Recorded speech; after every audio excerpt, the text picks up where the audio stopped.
Oh, I'm so glad we're starting off with the correct audio and everything. I was a little bit worried that it was going to be fucked up, but it's working. All right.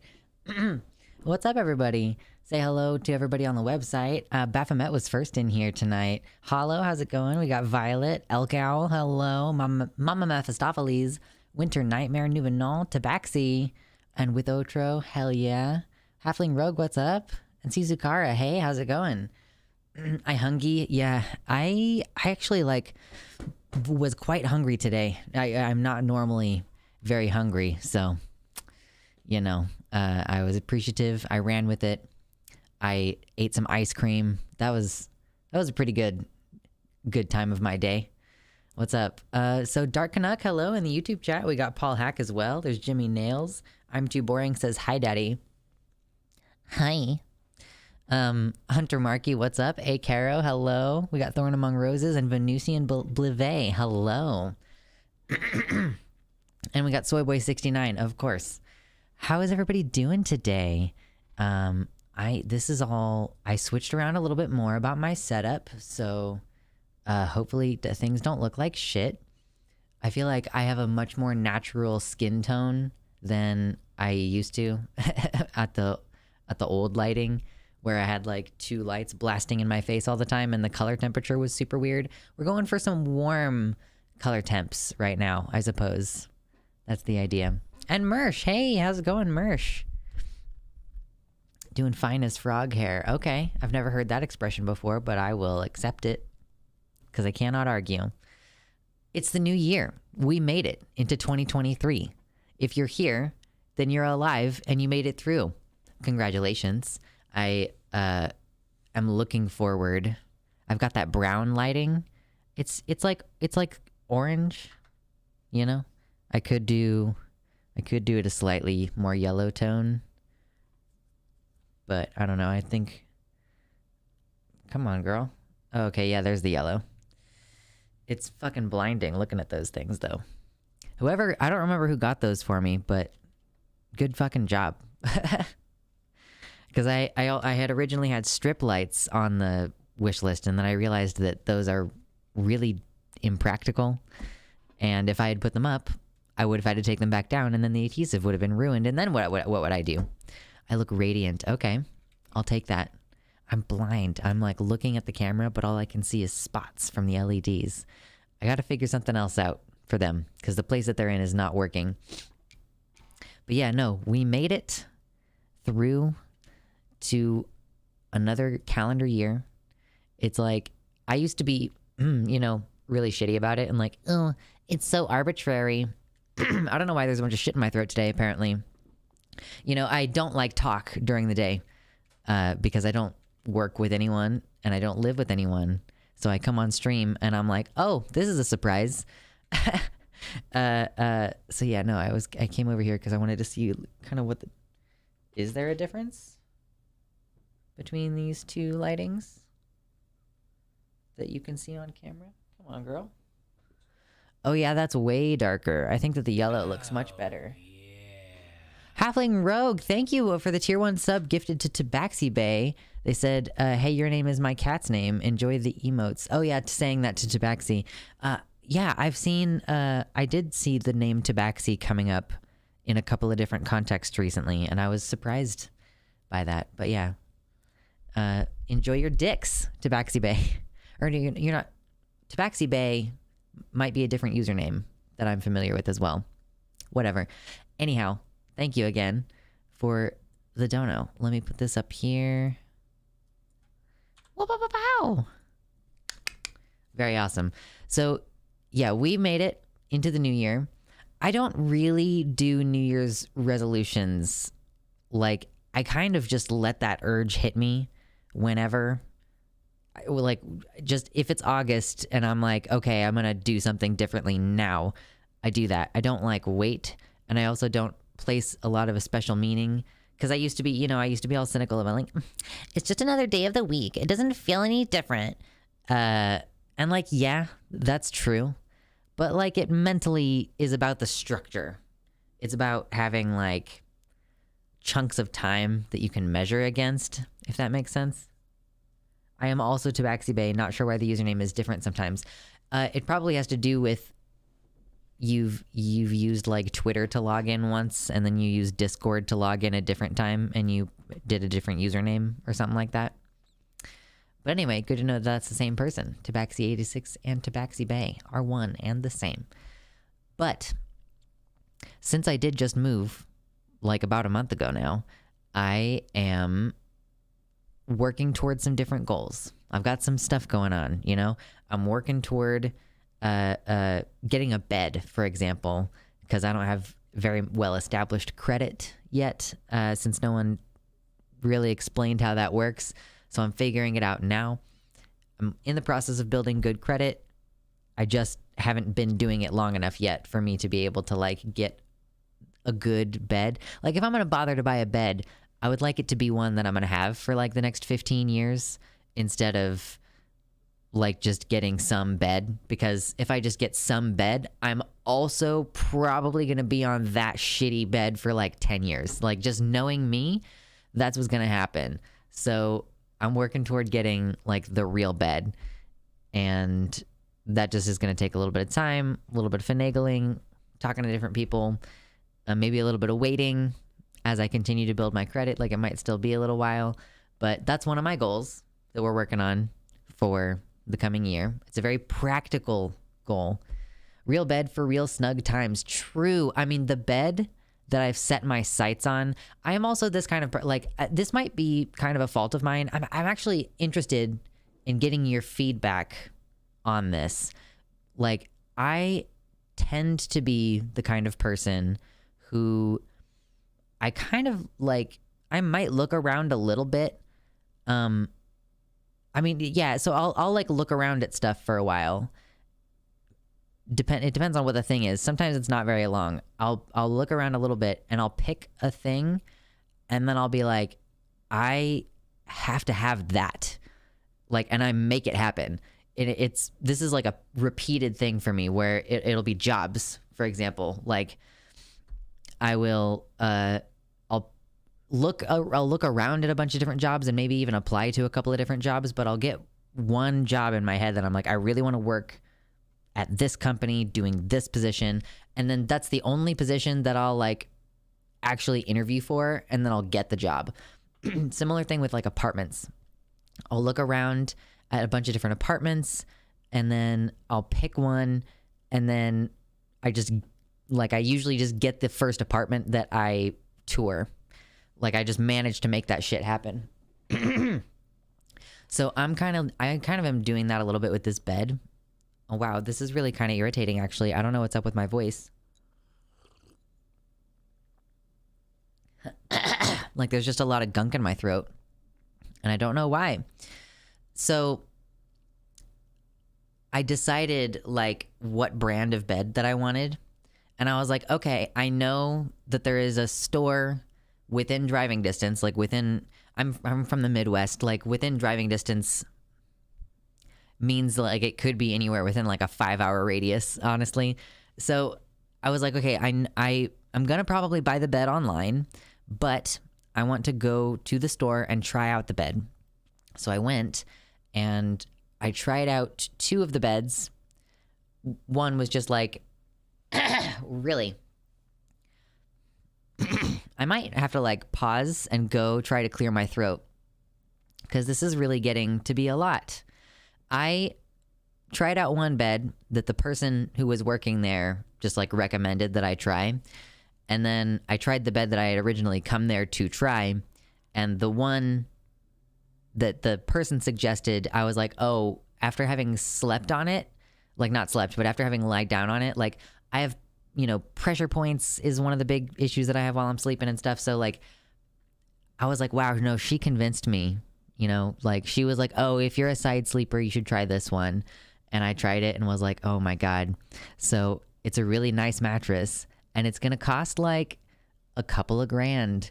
And I'm just sitting there like, is this kind of a fault that I'm going to like, I'm basically like not going to buy a bed until I can get this bed, which means I'm sleeping on the beanbag chair, which by the way, I think that I remember who bought that for me, and I'm gonna have to thank them. I don't think that I've seen that person here tonight, but the next time I see them in chat, I'm gonna have to be like, thank you, because that's like earnestly the place that I'm sleeping right now. And it's working fine. Like last night I actually slept pretty okay. But yeah, Quinn says, my wife and I got a sleep number bed on trade and we love it. We've had it for 15 years, still going strong. Nice. Buenas tardes. Hello. Is it morning where you are? Or is that afternoon? Good afternoon. Oh, I guess if you're on the West Coast, Christy, you might be in like 4 o'clock time. But like, what's up? Mattresses are a racket, but a good one is worth it. Yeah. Nothing wrong with that. You have focus and drive. That's a good thing in my humble opinion. I appreciate that. Hey, Andy's Mints. I'm late. Was watching Sonic Prime. Is actually pretty good, not gonna lie. What is Sonic Prime? Is that just a game? You were watching somebody play the new Sonic game? I'm not big on like the Sonic. I mean, like I know about it. I'm just not like big into the Sonic franchise. Yeah, a bed is a commitment. I agree. If it turns out that I really can't get the bed within the next couple weeks, then I'll probably just get like a shittier bed for a brief period and then work on saving money for the real deal and try to have that real deal thing sealed up before like June, you know? So if you want to help, subscribe to the Patreon as the little icon comes up. No, I appreciate it. My bed is 21 years old, should be replaced, but still postponing since I like my bed too much. Yeah, I moved out onto my own into the world, and I initially was sleeping on an air mattress, and I was like, it'll be fine. No. Air mattresses are like for one night only, and then you need to sleep on a regular bed. That's why I'm sleeping on the beanbag chair, because the beanbag chair is made out of memory foam. It's a Sonic show. It has to do with some crystal shards or something. Oh, okay. It's like just an animated show, a Sonic show. Cool. Yeah, Christy, I was mostly questioning your use of tardes because it is the evening where I am. I was like, why are you saying good afternoon? Like, I was like, it's 6 p.m. Memory beans. Hi, what are we talking about today? Hello, Sandutita. So, I find that there is news going on, right? Like I have notes that I've been not working on for, I mean, I've had like notes that I've just been not getting the topics on stream the last week or two because it's like, fuck it. Like, I don't want to talk about the NHS, like consulting with conversion therapists, you know, like that's one of the things on my list. I just don't fucking want to deal with it. So I have like a good news thing, but like I'm mostly thinking it's just a weird time of year to do heavy shit. Like most of us feel like we probably need a little bit of a break. I just don't want to like inundate you all with bad news throughout the holidays. Like I just feel like I should be more vibes based right now. Oh, yeah, the sun already down where you are. But yeah, no, it's not your bad. I was just like confused. I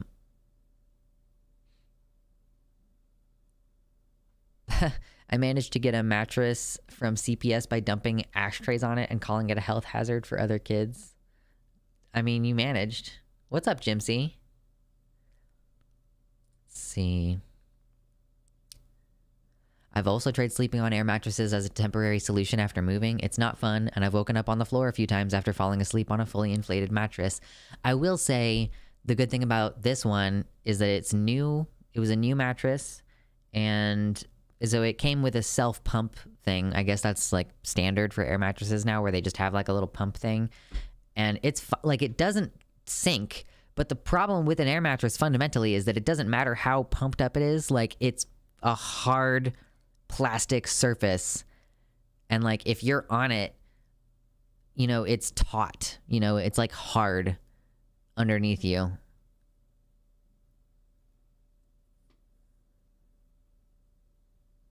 It's a new year and I'm still hopeful it could be a good one. We could really use one after the last few. Right? Yeah, we're gonna have to make like a really concerted effort to try to have a good year. Honestly, the holidays were a drag this year. I want my life to resume instead of being on a constant interruption from Thanksgiving to New Year's. That's fair. I didn't end up having much of that disruption because I just won't go to family gatherings anymore. It's too much COVID for me. Far too much COVID for me. Last winter, I spent a lot of time sleeping in my office on FEMA cots and military cots. Inclement weather was... Oh, you kept getting stuck at work. That's a bummer. See ya, Halfling Rogue. Thank you again. Good night. I think I burnt my mouth today real bad because coffee was the only drink I brought to take my meds this afternoon. Oh, rough. Yeah, Happy New Year. Yeah, for real. Thank you.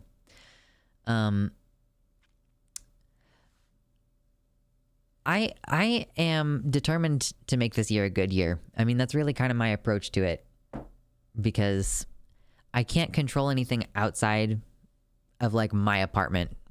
Like I have my space and I'm going to do everything I can to like make the space functional and good and make me feel functional and good. I'm speaking of like, again, I don't have like New Year's resolutions, which is why I started this before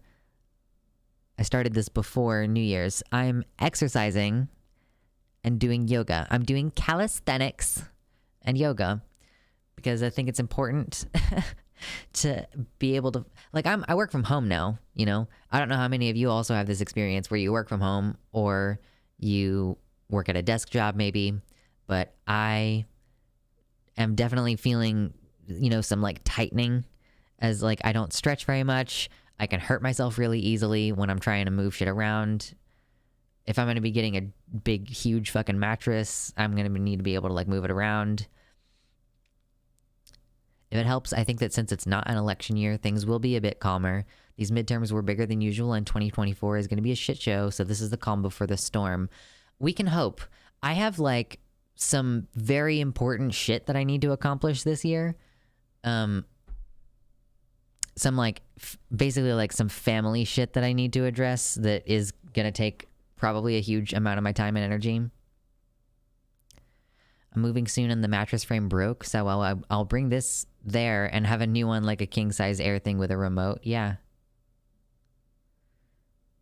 I work from home, so I feel this. Would you consider skating a type of yoga? What do you mean skating? Jimsy, what do you mean skating? Because there's like ice skating and roller blading and roller skating. I need to get back into weightlifting, have some free weights at home in Indian clubs. I'm going to start back gradually. Did well last year because I coached weightlifting. This year it's mostly office work. I don't know if I'm going to end up doing any significant weightlifting because I don't have any weights. And again, COVID, so I don't really want to go to the fucking gym. Oh, skateboarding. Skateboarding is not yoga. You don't what, do you work on flexibility at all in skateboarding? I don't think so.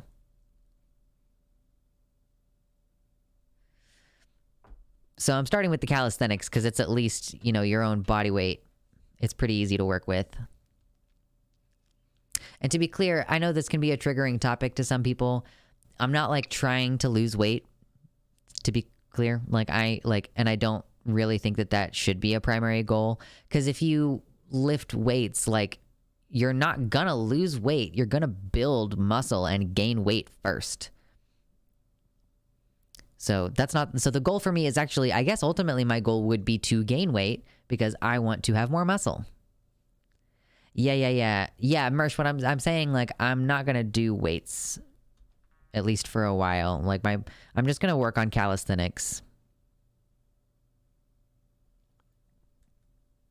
You have to have hella coordination for ice skating or skateboarding, anything with skates. Yeah, needing to have like, needing to have like coordination. I think that most sport stuff kind of requires you to have decent coordination, doesn't it? Wouldn't you say? There's a type of longboarding that has some dance aspects to it. Interesting. Hey, what's up, Thorn Among Roses? Going into this year with hope. I'm 37 and just 10 weeks into starting HRT. Congratulations, first of all. Also scared, lol. But yeah, like 5 to 10 minutes of yoga / stretching before bed actually helps for me, body and anxiety. Yeah. I follow Yoga with Adrienne, and she is kind of just a pretty chill person. Sometimes she takes too fucking long to get, like, I'm trying to exercise sometimes, and I'm like, you're taking too long. Like, get into it. But that's my fault, because I refuse to watch anybody else. Me grabbing my skateboard to go to the skate park and try to master a downward dog kickflip. Wow. Oh shit. Mephistopheles says, I lost 50 pounds in about 7 months last year and it was not healthy. I lost my gallbladder. I mean, or last year, not the 2021, not last year. Yeah, I often like losing or gaining weight in a rapid fashion is just not usually a good sign. It's one of those things you got to look out for. Exercise can help you is to, like, have an appetite. That's also helpful too, especially if you're starting to take Ritalin to try to see if that makes your ADHD work, you know. 50 pounds is a really heavy gallbladder. I'm assuming the 50 pounds was not from the gallbladder being removed, but rather that health complications from the gallbladder made Mama Mephistopheles lose weight. I try to keep my strength up for self-defense purposes. That's part of it. One of my lights just moved. I'm gonna go fix it.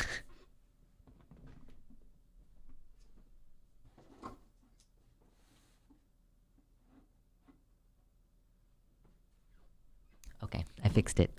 It's fixed now. Secret weight loss tip, true. Now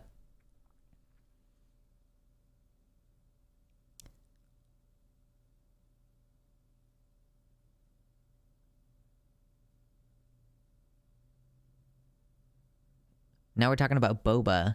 I miss boba. We upgraded to moving lights. Yeah, well, we upgraded to falling lights. That's what we have. That's what we have now. What we have now is lights that are just kind of like resting on top of a cardboard box. Like, because there's not really a good permanent location for them at the moment. Anyway, that's kind of where I'm at as I'm checking in going into the new year. Is I am really tired. I need to get a bed. I have like focus and determination toward this one bed that I'm going to try to get. And like I can afford the payment plan. That's the goal, is to get on a payment plan. It's just a matter of having good enough credit. Should we touch base every once in a while here on stream about like tips for how to be a fucking adult? Cuz like, first of all, I feel like a lot of our parents didn't have the skills. Like, I mean, my parents were teenagers when I was born, so they did not have the skills to be adults. And they didn't really teach me those skills because they didn't have them. So how are they going to teach me how to build credit when they have bad credit or whatever? Like, my parents and step-parents and all of those, like my grandparents even too, like multiple generations of bad credit, you know, and not understanding that even though I can afford to purchase something outright, it might actually be smarter to do it on a loan, you know, like all kinds of stupid shit like that. And like adding on to the fact that a lot of us have parents that didn't teach us those things, but a lot of us being trans and queer means that even if our parents did have those skills, we didn't necessarily get them because our parents may have had other reasons to not be really setting us up for success, as unfortunate as that is.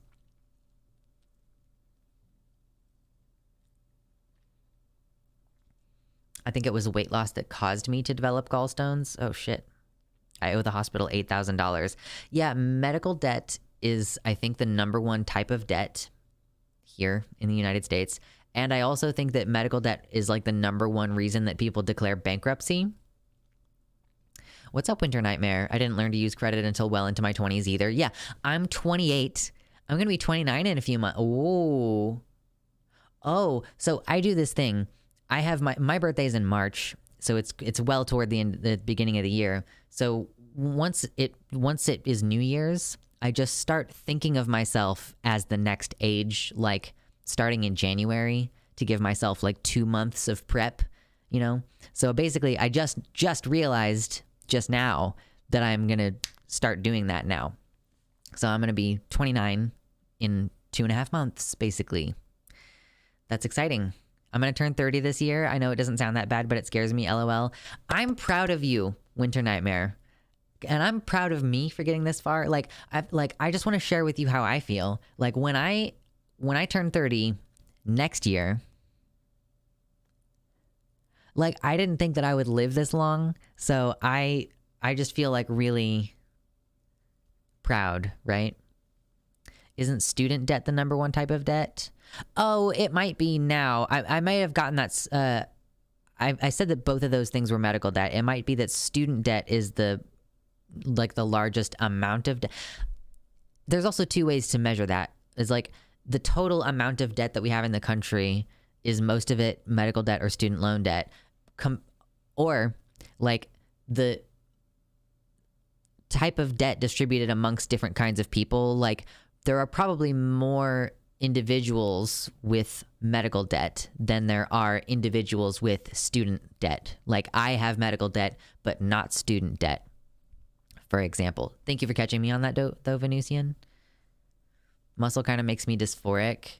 Do you all know, I'm sorry, Christy just kind of like derailed me a little bit back to talking about working out and muscle for a minute. What is this bitch's name? Oh, God. I don't remember her name. What's the buff lady's name? Oh, shit, fuck. There's no way I'm gonna find her just scrolling. I mean, she posts pretty often, but there's no way I'm gonna find her just scrolling. There's a really buff cis lady. Are you a March baby? Yeah, I'm a March baby. I'm an Aries. Holy crap, I'll turn 20 this year. How is that possible? What is happening? Hey, congrats, Sandutita. You are making it to a really good milestone as well. I turned 21 this year. I also didn't expect to live this long. Imagine when you get to 30, Christy. Imagine how that's going to feel. Mortgages are also pretty big sources of debt. Yeah, there are fewer and fewer people with mortgages, though. Like, more and more of the total housing market is, like, paid off properties that are paid off by corporations. Does anybody know the buff lady that I'm talking about? She also makes her own dresses. Like, she went to a New Year's Eve party and wore this like gold dress that she made. She's a really buff cis lady. Oh God, is it March 30th? No, it's close to that.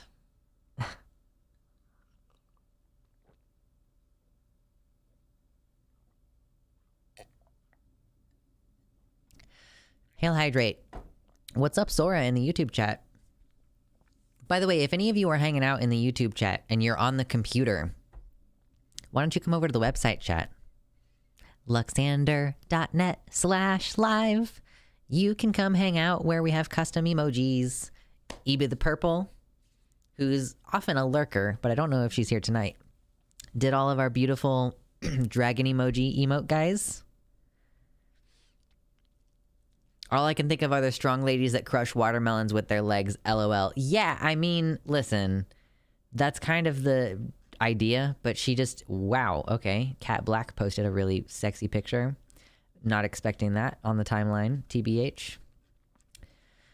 No, this lady usually posts pictures of, like, her shoulders and arms. I would drink water, but it hurts to suck. No emojis? True. Oh yeah, who made that? I forgot who made that. Why do you hate mobile users, Lux? I don't hate mobile users. It's White Nervosa who hates mobile users. Okay? We are aware. It's like she's trying to develop something for the phone. I don't know what it is. My birthday is next month and I'm turning 28. But TBH, I kind of have a fear of aging and some issues with feeling like I am maturing too slowly for my age due to some past trauma, so birthdays are usually hard for me. I can understand that, Violet.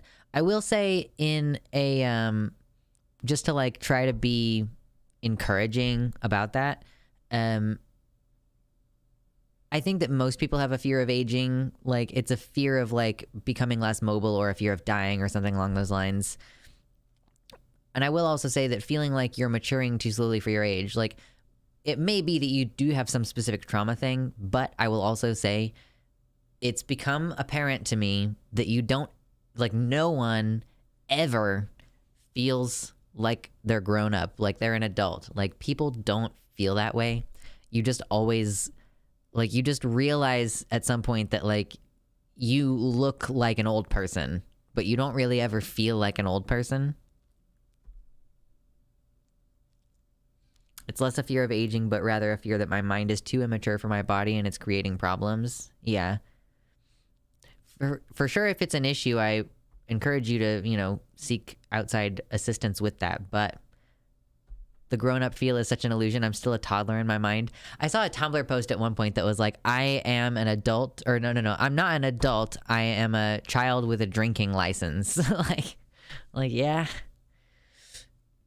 And with like ADHD, I've read that like essentially ADHD is a developmental disorder, and you know, people keep saying like, oh, you shouldn't be able to transition until you're fucking 25 because that's when the brain is finished developing. Like, well, for people with ADHD, if you actually like look at our brains, we hit. Is this buff lady a bodybuilder? Yeah, Christy. Yeah, she is. It's 35. Like, it's delayed for people with ADHD. It's like your brain just doesn't finish developing until later.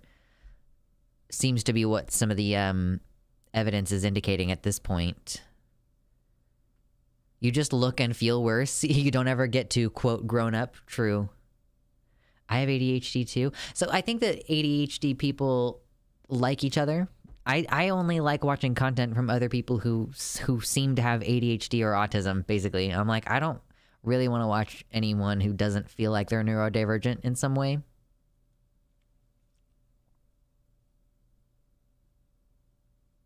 Andrea Shaw, is that her name? Andrea Shaw? Well, that doesn't show up any results.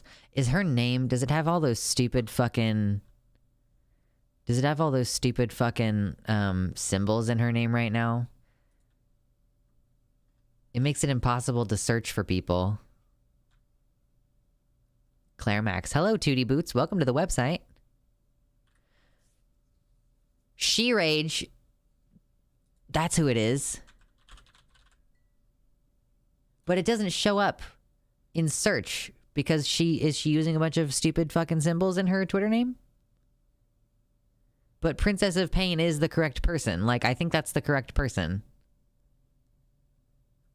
Most of the people I watch are neurodivergent. We just seem to find each other somehow. Very true. Use Google. Can I use Google? Will that actually work?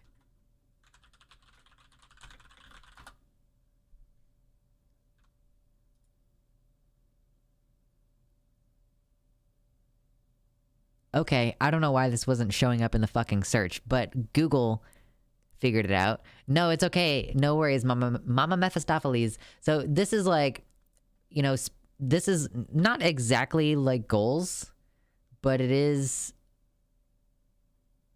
interesting. Like, I don't know if I ever want to be that stacked, but I also don't know that I don't want to be that stacked. And it's interesting because I don't really feel like, oh, I want to be that when I look at men who are shaped like this. But I do like the way that she looks, for sure. Just kind of like scrolling through to give you a general idea. You know, I'm autistic with ADHD. I'm pretty sure that I'm ADHD as well, Winter Nightmare, but I've never been diagnosed formally with autism.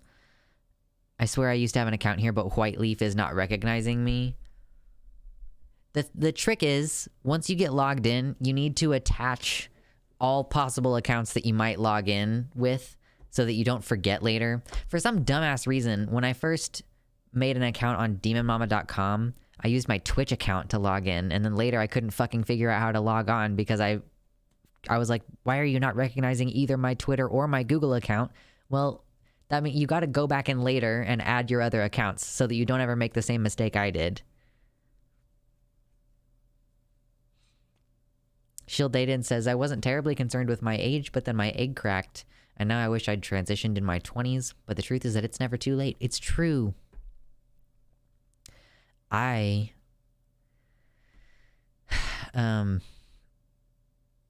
It's weird because, like, even if you come out when you're, like, 15, you still feel like it's too old. You're still annoyed about it. Wish my back was that jacked. I know. I just want decent-sized tits, TBH. That's the trade-off, Mama Mephistopheles, between, like, because for sure, when she posts pictures of what she looked like before she started getting all jacked, and her boobs are, like, noticeably different. Like, you know, because part of what you're doing is building up your pecs. And frankly, like, she is flexing a little bit more in this picture, I think, on the right.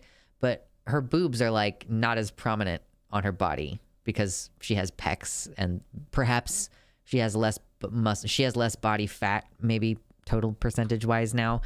But, like, yeah, that is the kind of, yeah, she rage. That's where we're at. My beloved, right? So that's one of the trade-offs too, is like you're gonna detract from the booba if you get too jacked. So you gotta make choices. There are pecs that peck so hard they turn into moobs.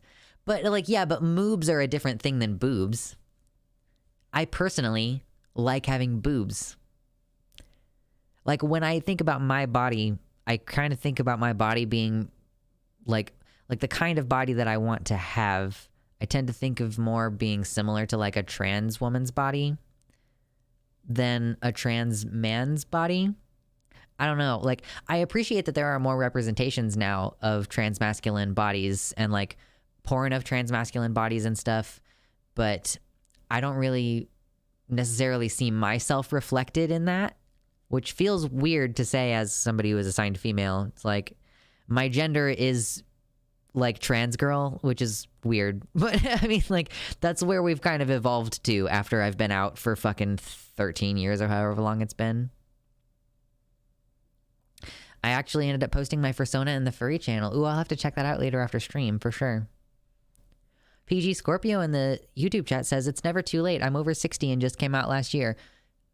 Honestly, huge congratulations. Like, that's incredible. I'm incredibly proud of you. And I'm glad that you get to, like, spend some of your time on this rock in the correct gender going forward. That's going to be, hopefully, a big positive change. I only came out as agender last year and still figuring myself out. It's a process. There's this guy on TikTok I've seen. He's got squishy moob pecs, but also when he flex, it hard moob pecs, and he's not really fat. I don't know what to do with that information. Mine are going south without me. Breastfeeding. Yeah. I've seen a lot of people get reductions and stuff, just like when the skin kind of like gets to be too saggy and stuff, like just raising things back up into a position. So, and you can have it billed as like, oh, this is for my back. I want my back to not be in so much pain or whatever. Because I think that the lower they droop, the more it like pulls down. I don't know.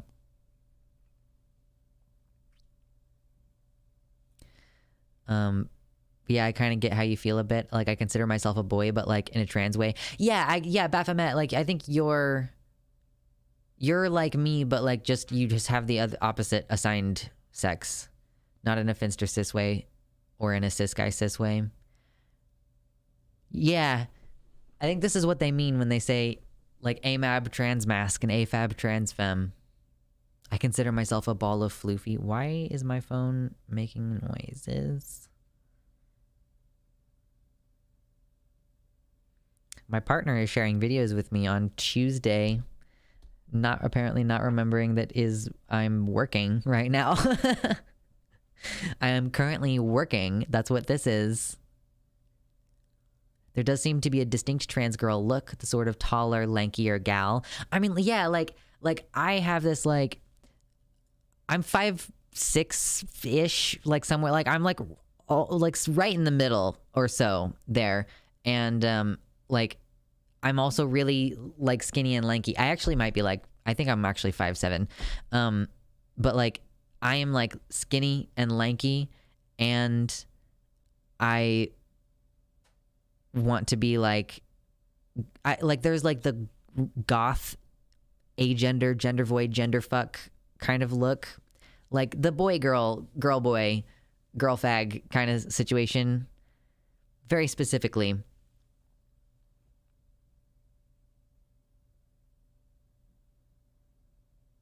But then can't you be an AMAB cis girl or an AFAB cis guy?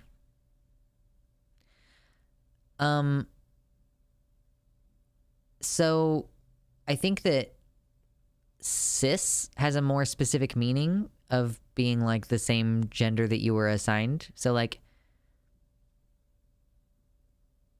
I don't know if you can, like, if you can be assigned if you can be assigned female at birth and identify as cisgender and a guy,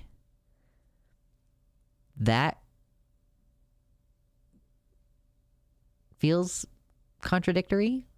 Like, because trans has this like more broad definition, like cis tends to mean one very specific thing.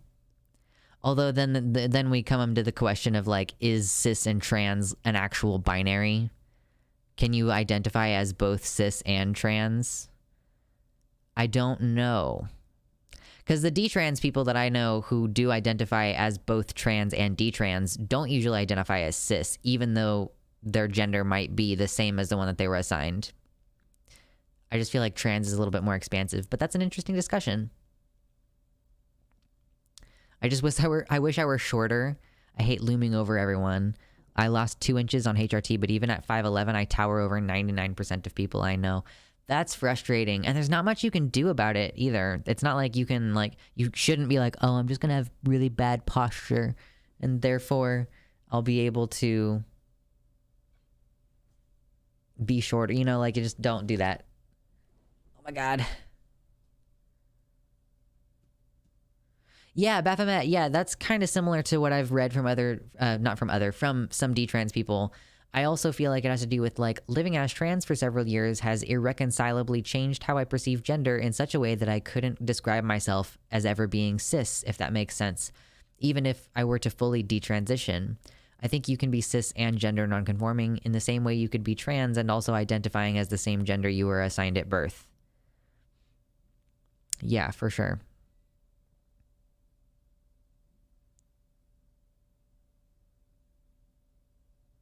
I remember Ash Hardell used to say before they came out that they used to say that they were half cis. That's interesting.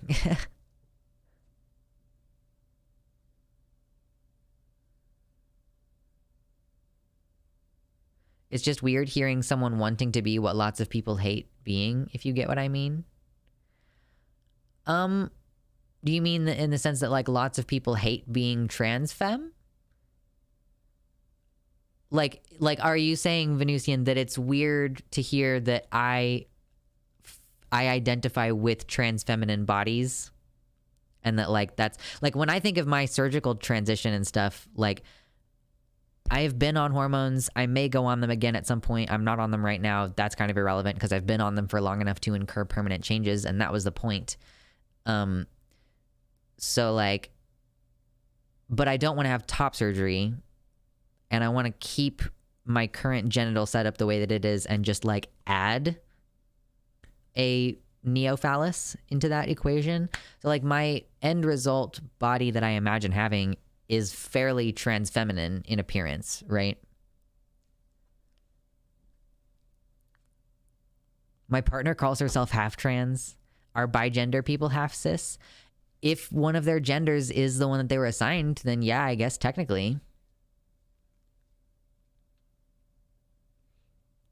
Are there exercises that give you the same dopamine dose as when you bulk up? So the dopamine from exercise is about hitting milestones. I think that's what hitting milestones and then increasing the goal and like and increasing your weights and stuff. So any exercise that you do that's incremental that you can judge your, like if you're doing yoga, you're like, oh, you know, she wants me to do a lunge, and she says in the video, if you need to do the modification where you put your knee down on the floor during the lunge to support you, that's fine. And then like incrementally you work toward getting to the point where you can do the low lunge with your knee off the floor and like fully, you know, with all your muscles engaged and stuff. So anything that you can have milestones is going to get the dopamine running. That's what that's from. Isn't the dopamine just from the endorphin rush of lifting weight / raised heart rate? Dopamine is not the same as endorphins, and they release for different reasons. Dopamine is like the reward chemical in your brain.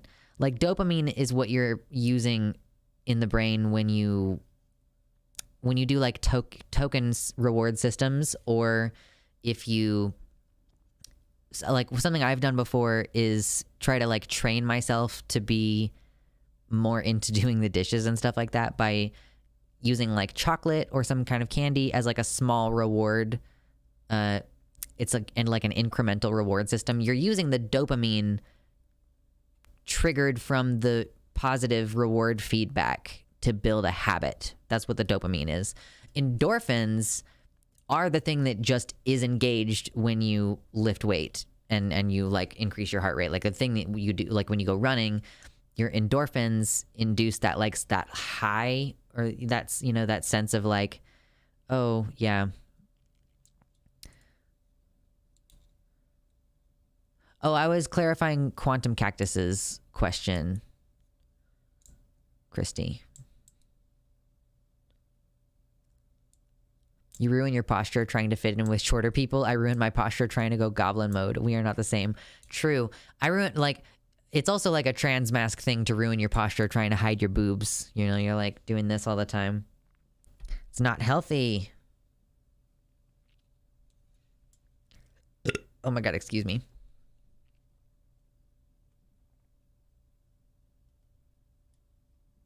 I just think that many trans people would prefer to be the cis version of the gender they identify as.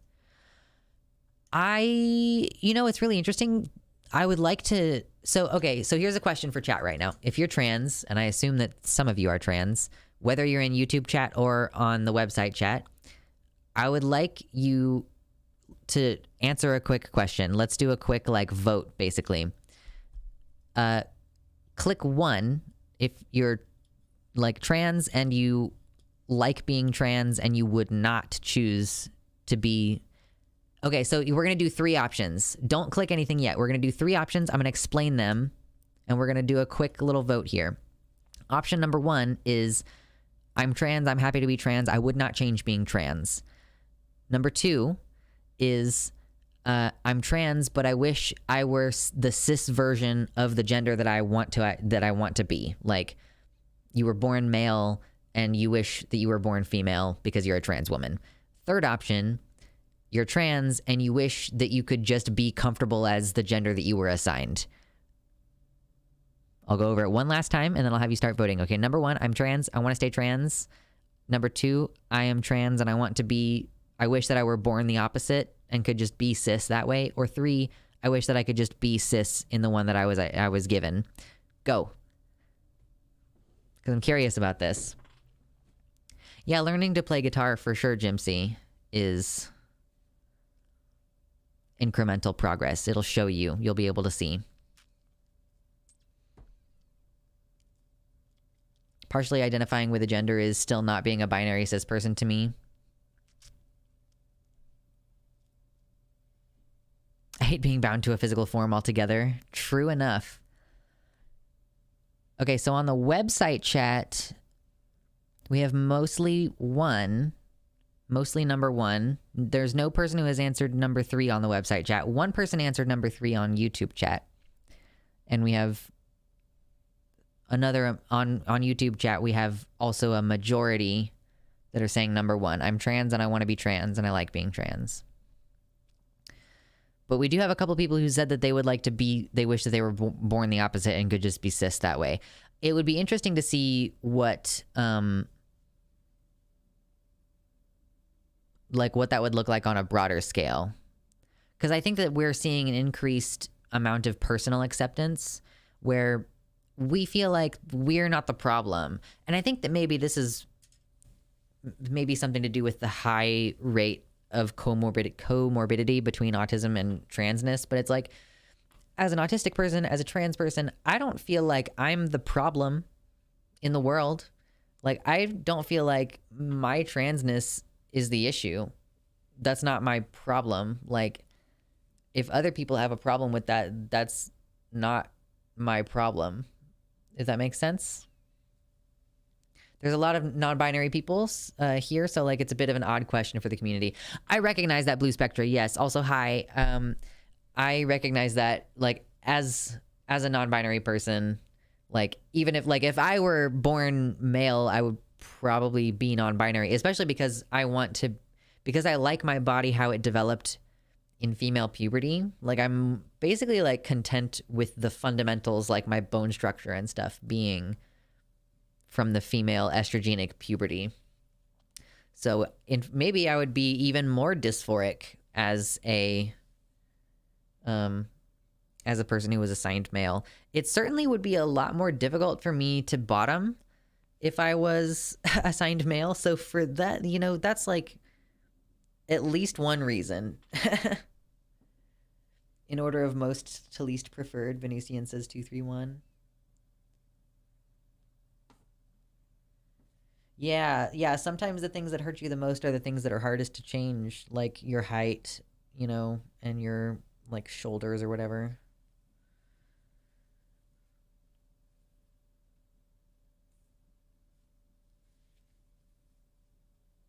I guess I'm cis, but I get incredible, quote, gender envy from a lot of trans men, but I don't get gender envy from masculine girls or cis guys. I high-key feel really guilty about that.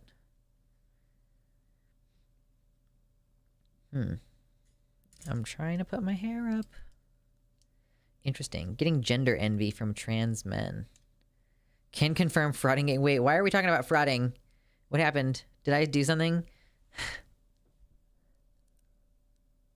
It's like how I'm autistic and would very much not ever want to be neurotypical. That is true as well. I think that answer number 1 would be much more attractive if not for cis-sexism and transphobia. That's true, Sheafnat. Welcome to the website. It does tend to be... I mean, that's like the number 1 reason that people detransition is because they're like, I don't like how I'm treated. It doesn't feel good. Hey, what's up, Forrest? I don't believe my gender and or sexuality is not the problem. It's merely who I am, and it's who I am that I view as the problem. I think that will become easier when you get older. Like 21-ish is still an age where your brain is doing a lot of fucked up shit developmentally.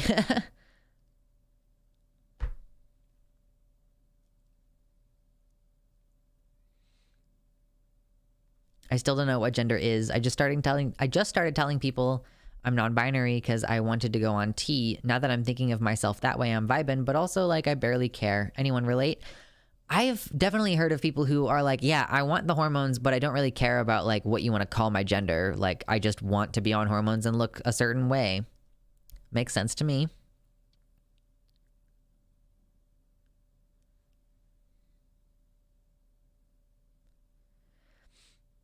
So that's fair too. She who knows no name says, I don't like the question. I am me. If I was different, then I wouldn't be me. This isn't a video game. I don't get to restart with a new character selection screen. It can be fun to ponder, but it's asking for the universe to be different. If I had the power to mold the universe, I would be a dragon. First of all, same. Second of all, I also don't really take the time to really question these things. I mean, I guess that's part of the reason why my answer to the question is I'm trans and I want to be trans and I like being trans. Like, I wouldn't choose it I wouldn't change it if I could. Like, if I had the choice to go back and change it somehow genetically or whatever, like I had the option to go back and make myself whatever the other two options are in the question. Like, nope, because I wouldn't be me anymore. And that's how I feel. I know that other people don't necessarily vibe with that though. Like, people have a lot of regret concerning their upbringing and things like that. And I just want to have space for both of those things. Being a victim of transphobia helped me build a thicker skin, which I wouldn't trade for the opposite. Well, it also traumatized me lots. Yeah, being a victim of physical abuse as a child certainly made it easier for me to deal with transphobia later, I will say.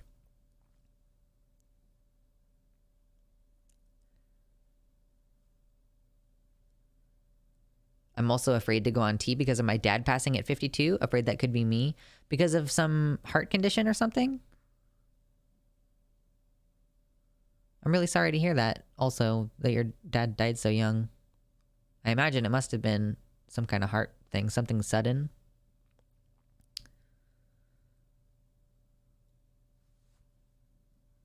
Agender is what fits most for me, but in the end, I wish I could just be, you know, same. I identify as agender primarily, and I am cool with that. I don't want to think about it. I just really don't want to think about it anymore. I think autism is different because it affects your personality. I mean, yeah, I guess autism impacts your personality to an extent. I honestly, like, I just kind of feel like autistic people, in certain ways, like, we have the freedom to develop more authentic personalities because we don't care as much about conforming. Like, we struggle. Like, the reason why autism is a struggle in your life is because you have a hard time conforming to the rules that you're supposed to follow, right? So, like, in some ways, part of the problem is that we don't naturally, like, we aren't naturally as deeply affected by our environment in the formation of our personality. If it were otherwise, then we would fit in better, you know? Like, I want to be sexually attractive in both ways without striking my gender dysphoria, however, or whatever it is. That's a struggle for sure. Like, I don't really want people to perceive me as femme in most interactions, or like on this platform, I don't necessarily want to be seen as femme most of the time. But if people perceive me as masculine and then they find me attractive and they like want to approach a relationship in that way where like someone wants to call me their boyfriend, I'm like, no, I'm very, very unhappy about that. I don't want you to call me your boyfriend. That does not feel good. I would like, okay, this is the weird thing. As a person who is assigned female and is now in this like weird limbo situation where like I'm with the same person, but our relationship has fundamentally changed. Like, I would be more comfortable being called girlfriend than boyfriend. And I think that there is a context in which I would like to be called a girlfriend, but not like to anyone else, like only in between us. Cause like girlfriend is a term that it entails some amount of affection in it, which is why I would prefer that over something like NB friend. Because NB friend is just like, it doesn't really mean anything to me in the way that like girlfriend has a reflexive kind of familiarity. For me, it's 2, simply because that's how bad I want a different skeleton.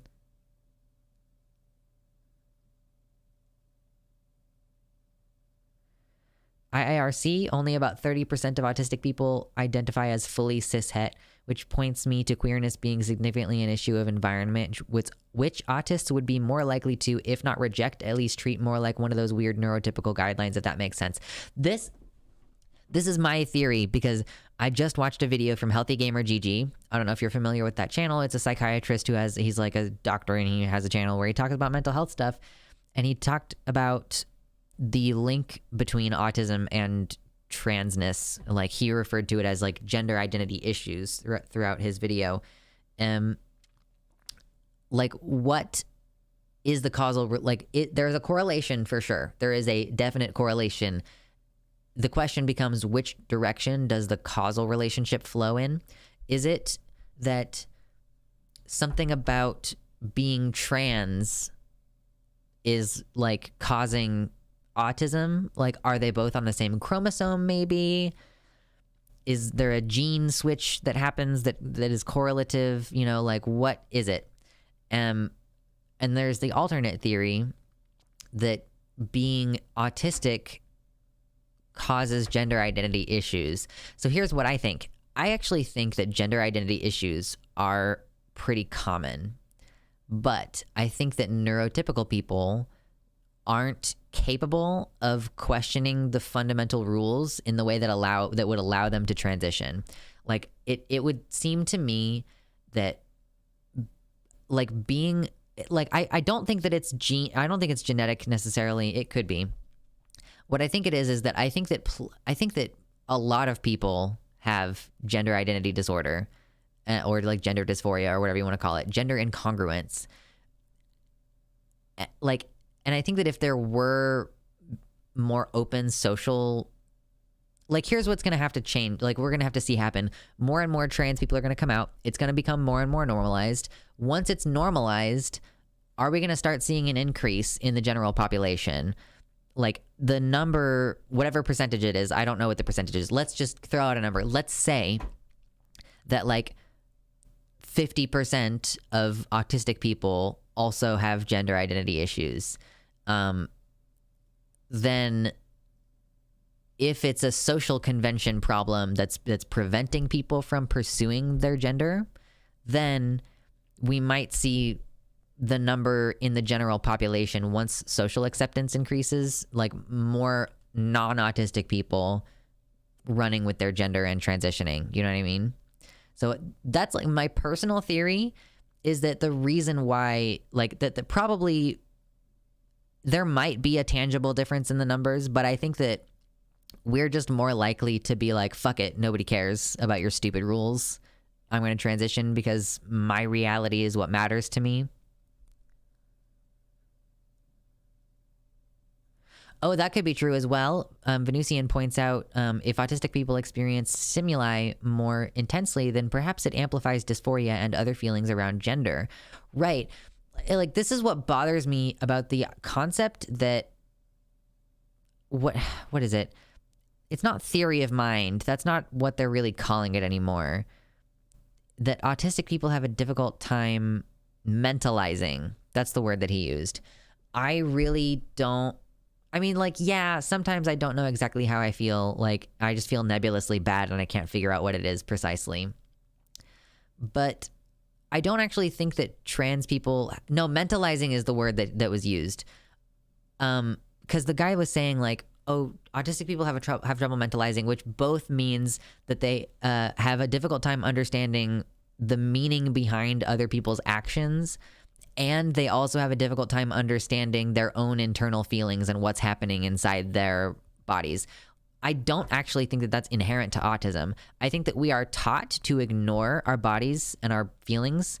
Like, we are taught to ignore those things, and so we develop an inability to understand our feelings, and like our body signals for hunger and stuff don't make sense anymore because we learn to ignore them or whatever. Oh gosh, I kind of lost what I was doing there. Oh, and I don't think that we have a difficult time mentalizing. I think that non-autistic people fucking lie a lot, all the time. It's crazy, actually. Like, that the blame for the... I'm going to get heated. The blame, autistic people can't mentalize. They have a difficult time empathizing. They have a difficult time understanding what's happening in other people's brains. No, it's that allistics are fucking psychos. Like, you are... Like, sometimes I have the urge to call someone retarded when they're being stupid in a neurotypical way, and I'm like, actually, I need to check that urge, because frankly, you should try to be more retarded. Like, try not being a fucking neurotypical idiot and just say what you fucking mean, and don't imply a bunch of bullshit, and don't assume that I'm implying a bunch of bullshit. Like, frankly, like, I really don't appreciate the... like, oh, autistic people have they can't mentalize. They are unable to figure out what other people are doing. Like, maybe it's that we're honest and we don't make up a bunch of bullshit. And it just so happens that we live in a society where, like, and maybe, you know, it's entirely possible that this is not something like biologically inherent to allistic people, but rather that they're so heavily influenced by the culture that they're just basically pathologically incapable of being normal. Does that make sense? Like maybe this is not a trait that's inherent to allistics, but rather that our, like, the capitalism, the individualism, the cutthroat kind of bullshit economy, the bad social, like the inherently hierarchical social systems that we have, it's entirely possible that if we just didn't have all that stupid shit, they would figure out how to be normal. This is like, I firmly position myself, like, the autism as, like, we're normal. I have no problems interacting with other autistic people.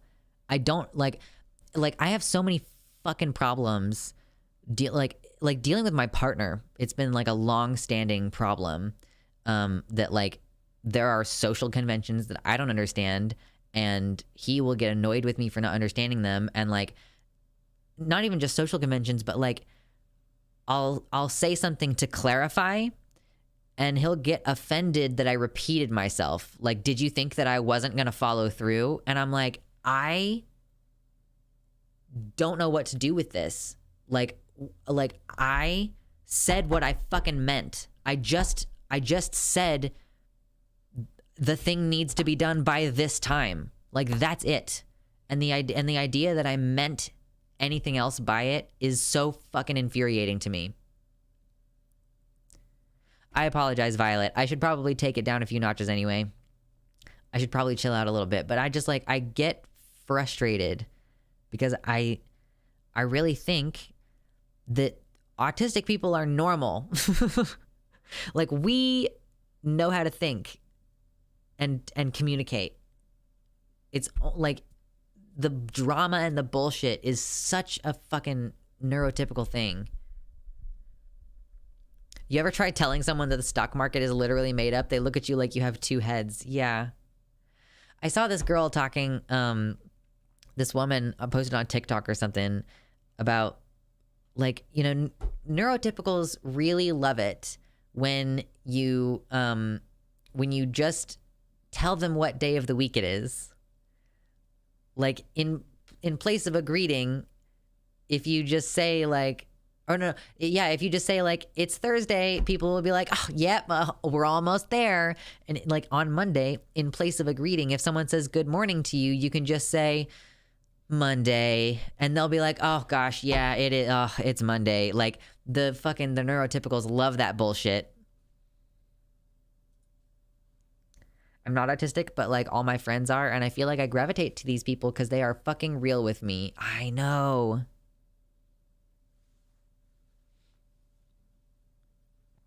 Have you heard about the telephone game study about autistic people? It backs up what you're saying. No, Jaybird, I don't think I'm familiar. The telephone game study about autistic people? Is it like is there like some kind of meaningful difference between how autistic people and non-autistic people succeed or not at the telephone game? I'm assuming that's what this is about. I've lost close friends because of this bullshit. I'm sorry, Christy. That's so fucking frustrating. There's a book I can recommend that does a great job explaining this in a way that neurotypicals can understand. Ooh. I'm clicking that link. I'm checking it twice. I'm going to find out who's naughty and nice, and I'm going to check it out later. Meanwhile, I like when people say hello by saying the day of the week because I've forgotten what day it is. True.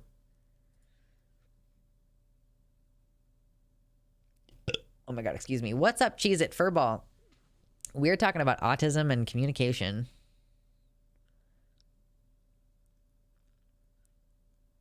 I never understood the day of the week thing. I can barely keep track of what day it is. Most of the time, I have no idea. It's one of those things that I try really hard to pay attention to.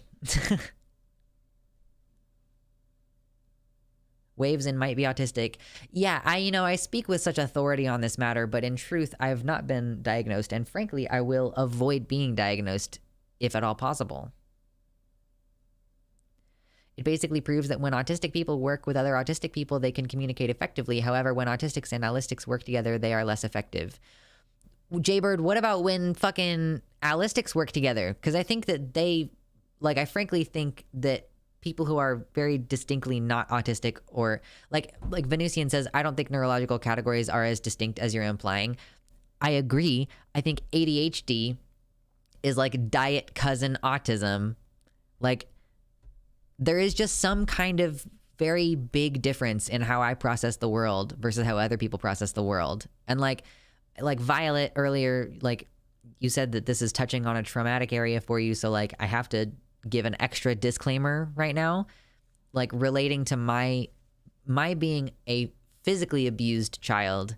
Like, the kind of abuse that I went through was at times like triggered by or worse because of my autism. Like, so again, trigger warning, like I'm not going to go into what happened, but I'm just going to say, like, once upon a time I was told to clean the sink, and like what ended up happening is that my mom misspoke. Like, what she intended for me to do was to do the dishes, but she told me to clean the sink, and I didn't ask for clarification. So I took all of the dirty dishes out of the sink and I scrubbed the sink down, and then I put all the dirty dishes back in the sink. Like, I did what I was explicitly told to do. And then later I got in very big trouble for not doing the dishes because I did what I was very literally specifically told to do. Now, you can also consider that like I was already in an abusive environment, and so I didn't feel like I could ask that question, where like I recognized that I was confused, and I was like, I don't really know why she's telling me to clean the sink, but I guess I'm just gonna do that. Like, I just didn't feel like I was in a position to ask any additional questions. So like, there is something about the way that I process information that is fundamentally different to how some other people process information, and happens to be exactly the same as how some other groups of people process and digest information, which is why I've just come to I'm autistic. Like, there's no reason for me to quibble about it internally anymore. My autism overwhelmed, my ADHD underwhelmed, my anxiety, oh no, what do I do? I wonder, is there even any benefit to being diagnosed with autism? Because with ADHD, you can get meds, but the autism diagnosis feels like it's just for your neurotypical family. So yeah, Forrest, they could, if you're getting disability, like that could help. Like, if you need some kind of specific therapy, maybe you could get covered by insurance if you actually got the diagnosis. I'm not totally sure. Specifically, did you ever have issues with echolalia? I'd get in trouble for repeating things that people said to me back to them, and lived in a state where corporal punishment in schools was legal, so that caused a very unfortunate chain of traumatizing events. Oh, so you would just, like, your teacher would tell you something and then you would repeat it, and they thought that you were mocking them, and so you got in trouble. I never had problems with echolalia, I don't think. But I existed in my mind a lot. Like, I was not I was a pretty quiet child from what I can remember. Maybe there were certain situations where I was quite chatty, but largely I remember just being alone and being a big reader.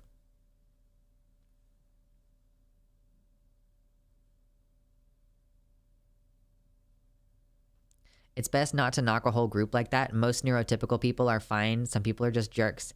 Men typically also speak in straightforward ways. Women typically use much more subtext. Interesting that you say that, Cameron, because I'm dealing with a fucking cis man who just has a very difficult time speaking in straightforward ways, apparently. Like, you're like, oh, it's not good for you to generalize groups like that. And then there you go and generalize groups in the opposite way that I've been trying to complain about. Like, yeah, like, supposedly cis men, like, supposedly men speak in more straightforward ways, but I was assigned female and raised, socialized as a girl. And like, so I'm the one who's like supposed to be, oh, you use more subtext. It's the opposite problem.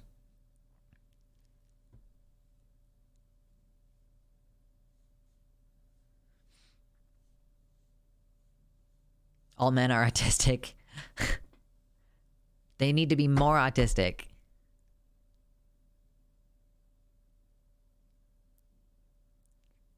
Oh geez, Finn, that doesn't sound fun. Panic attacks are never a good time.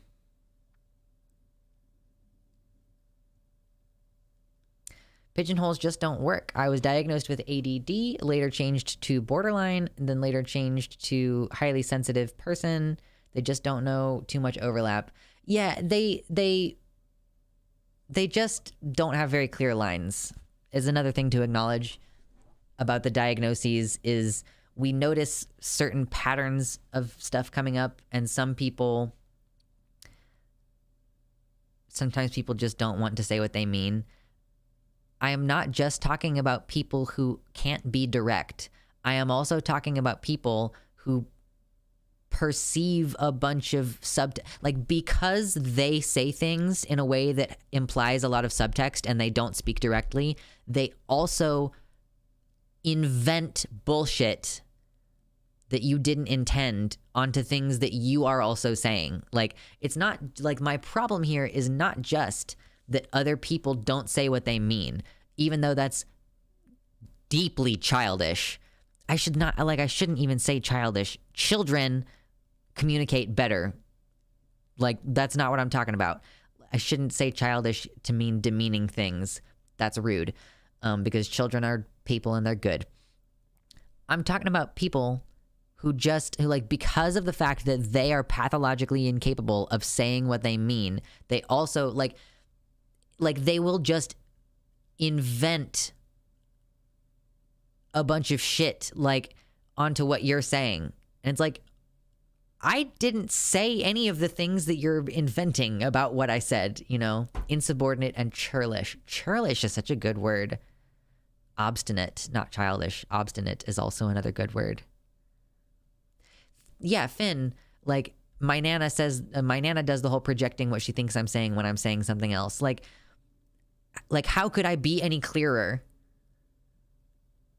I keep thinking, please listen to the actual words I used. That is what I meant. Right.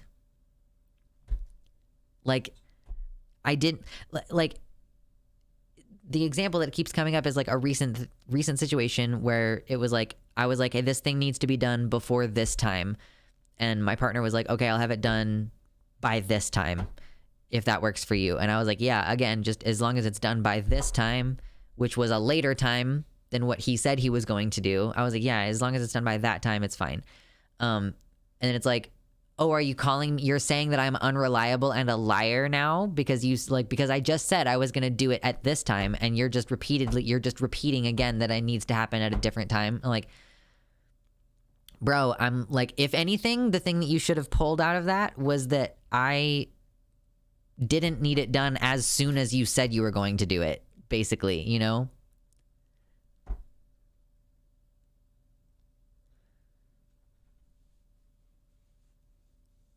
It's a judgment call for the psychiatrist when making a diagnosis. Some psychiatrists that I knew were reluctant to diagnose someone with borderline personality disorder because they thought the diagnosis was not as helpful as other ones due to stigma attached to BPD at the time. Yeah, it definitely used to be, and it still is, a highly stigmatized diagnosis. I'm comfortable with it, but that's because I was introduced to it in a way that wasn't very toxic. But I've heard some people speculate that borderline personality disorder is actually just like the behavioral result of having autism and also being traumatized. Like that perhaps it doesn't make as much sense to call this a separate issue when what's actually happening is that this is just medicalizing the associated changes that happen to autistic people who experience trauma. Borderline personality disorder, Mama Mephistopheles, it is a cluster B personality disorder like diagnosis. It's like in the same vein as narcissistic personality disorder. Yeah, it's not bipolar disorder. That's not what people like. Bipolar is just shortened to bipolar because bipolar is one word, but borderline personality disorder, 3 different words. And yeah, it's like a behavioral thing. You know, there's 9 diagnostic criteria and you have to have 5 of them in order to get diagnosed. And if you are in it, like, it's treated with therapy instead of with drugs. And you can actually basically lose the diagnosis after treatment if you get because it's behavioral. If you get the behaviors out and you're not doing that thing anymore, then it doesn't count anymore. You know, like if I stopped self-harming, So that's not really, like, I couldn't really say I have that criteria anymore because I don't self-harm, you know? Or whatever. I'm not actually sure if that's the wording of the, like, I think it's like suicidality. I don't know. I can't remember what the actual wording is on the diagnosis. I'm so happy someone understands the daily struggle. Nana will seemingly pull things out of nowhere, and it gets exhausting talking to her. I wish it wasn't. Right. It gets in the way of your relationships with people when they're like making shit up that you're not actually saying, right? Suicidal ideations. Well, it's not just ideation. Some of the diagnostic criteria are to do with your internal sensation, but like the one about anger, it doesn't say like you feel angry a lot. It says like you have inappropriate outbursts of anger or inappropriate expressions of anger. Isn't it just another way to say antisocial? No, antisocial personality behavior is a different thing.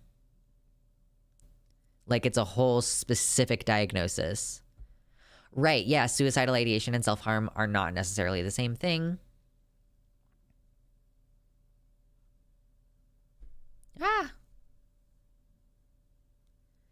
It all comes back to the failings of Western healthcare, which is that personal satisfaction isn't the goal, but, quote, fixing things that prevent you from being a good capitalist society member is often the root of how we diagnose and treat neurodiversity of any kind, regardless of if it actually is the root of the hardship or if others judging us is the root of it. It's like meme-worthy at this point, the idea that ADHD diagnostic criteria is like looking at the ways in which this is a problem for the people around you instead of looking at how it's a problem for you. What's the distinction between BPD and APD? I don't know. Like, I'm sorry I can't speak to that because I've never researched antisocial personality disorder, but it's like, is it even in cluster B or is that a cluster C?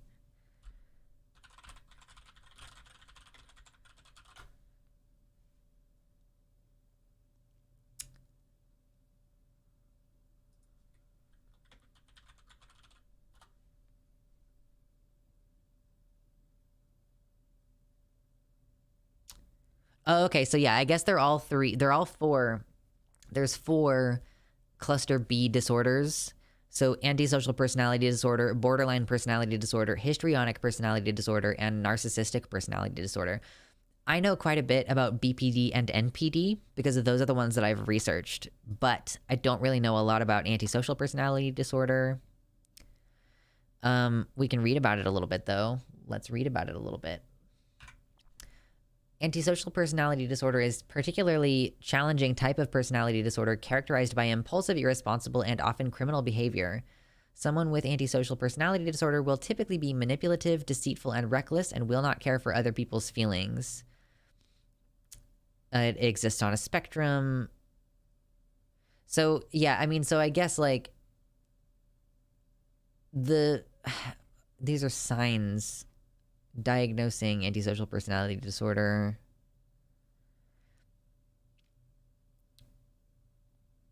It's diagnosed after rigorous, detailed psychological assessment. A diagnosis can only be made if the person is 18 or older and at least 3 of the following criteria behaviors apply: repeatedly breaking the law, repeatedly being deceitful, being impulsive or incapable of planning ahead, being irritable and aggressive, having a reckless disregard for their safety or the safety of others, being consistently irresponsible, and a lack of remorse. These signs are not part of schizophrenia or a manic episode, this being a part of a person's everyday personality and behavior, like not something transient. Behavior usually becomes most extreme and challenging during the late teens and early 20s, may improve by the time the person reaches their 40s. So yeah, this is a very specific thing about like being unable to follow social norms, like in a very severe and difficult way. Whereas borderline personality disorder is characterized by extremes of emotion that you have difficulty coming back down off of. essentially. Like, that's basically what it is. Like, when you have borderline personality disorder, you experience an emotional stimuli and then you like get disaffected, like you become dysregulated, and then you have a very difficult time regulating your emotions afterwards. But we can look at the diagnostic criteria really fast, really quickly. Intense fear of abandonment, which like includes going to extreme measures to avoid real or imagined separation or rejection. Like, so you have the feeling of an intense fear of abandonment, but also the behavior of going to extreme measures to avoid real or imagined separation or rejection. Now, I will say, we have suicidal threats or behavior or self-injury, often in response to fear of separation or rejection. Like, this doesn't specify here, but like suicidal threats or behavior, like when we have a criteria like this for diagnostic purposes, if you go to an extreme measure to avoid real or imagined separation or rejection, and you self-harm as your specific measure to avoid rejection, if you're like, I'm gonna hurt myself if you leave, like, then like suicidal threats or behavior or self-injury, like, this is supposed to not include self-harm. Like, you have to be doing other things to get this criteria. And like, so the self-harm thing like exists separately. You can't tick off both of those through the suicidal behavior, basically. So then a pattern of unstable relationships, characterized by extremes of idealization and devaluation, rapid changes in self-identity, like difficulty, like not having a stable internal sense of self, which can result in like frequently changing major things about who you are and how you present yourself to the world, basically. Periods of stress-related paranoia. So yeah, dissociative paranoia that is related to stress. Impulsive and risky behavior you have to have risky behavior or impulsive and risky behavior in two of these areas, at least two of these areas. If you only have impulsive gambling, it doesn't count on this criteria. So like gambling, reckless driving, unsafe sex, spending sprees, binge eating or drug abuse, sabotaging success by suddenly quitting a job or ending a positive relationship. Yeah, like you have to be having difficulties in at least two areas. Then we have suicidal threats, behavior or self-injury, wide mood swings. So this mood swings thing is like, yeah, you experience a stimuli that causes you to become dysregulated, and then you have a very difficult time coming back to baseline. Ongoing feelings of emptiness or hollowness, and then inappropriate, intense anger, like outbursts or like throwing things. Yep. So that's kind of like antisocial personality disorder is, I guess, a little bit less involved diagnostically because you are kind of looking strictly at behavior. Whereas if you're looking at the criteria for borderline, some of them are like ongoing feelings of emptiness. Like how would you, that's not like behavioral, you know? Repeatedly breaking the law being part of the diagnostic criteria. Right. Yeah. Like it's weird, but it's like what it's trying to say is like you have an extreme disregard for social conventions, hence antisocial personality disorder. Like you have you're transgressing social norms to an extreme degree. But I understand your qualms about that, because what is legal or illegal, you know, like could you be considered antisocial personality disorder if you smoke weed in a place where it's not legal? Like probably not. Like I don't know, but maybe that could be weaponized against people easily, no problem. Yeah, see if in looking up alexithymia, I might have to check that out later.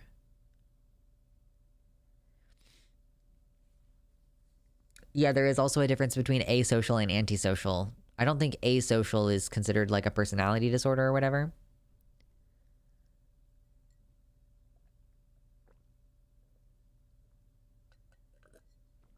Ooh, okay. I just looked up the 9 criteria and found an article on MedCircle that is written from the perspective of diagnosing your partner, which feels messed up to me. Yeah, so here's my recommendation to you. If you suspect that you have a cluster B personality disorder, Like, if you think that you might have narcissism or you think that you might have borderline, don't Google anything about it. Like, you need to learn everything you know about that from a therapist who specializes in dialectical behavioral therapy. Well, actually, I don't know if that's the primary form of treatment for narcissists, but for BPD, you just need to learn everything you know from your actual doctor. Because there is a lot of crazy shit out there. Like, there's a lot of shit about BPD that's like, can you salvage your relationship with your BPD partner? Or like narcissism is the same thing. Like, a lot of very fatalistic things have been written about BPD and NPD that are like, you know, you should probably just get out. Here's how to stonewall the narcissist until you can get out. And shit like that. And it's so toxic. My mom is a therapist, and anytime anyone gets in an argument with her, she starts diagnosing them with stuff. Like, if she says something horrible and you get upset, she says you have emotional dysregulation. That's abusive, I would say. Like, why do you... Like, you can't do that in your interpersonal... You know, if you're a therapist and you're in an argument with someone, you can use your therapy skills to regulate yourself, but you can't be like using your therapy skills on the person you're fighting with. Like, you know, this seems like it's really triggering your childhood trauma. Like, let's explore that. Like, you really seem like, no, like, you can't fucking do that.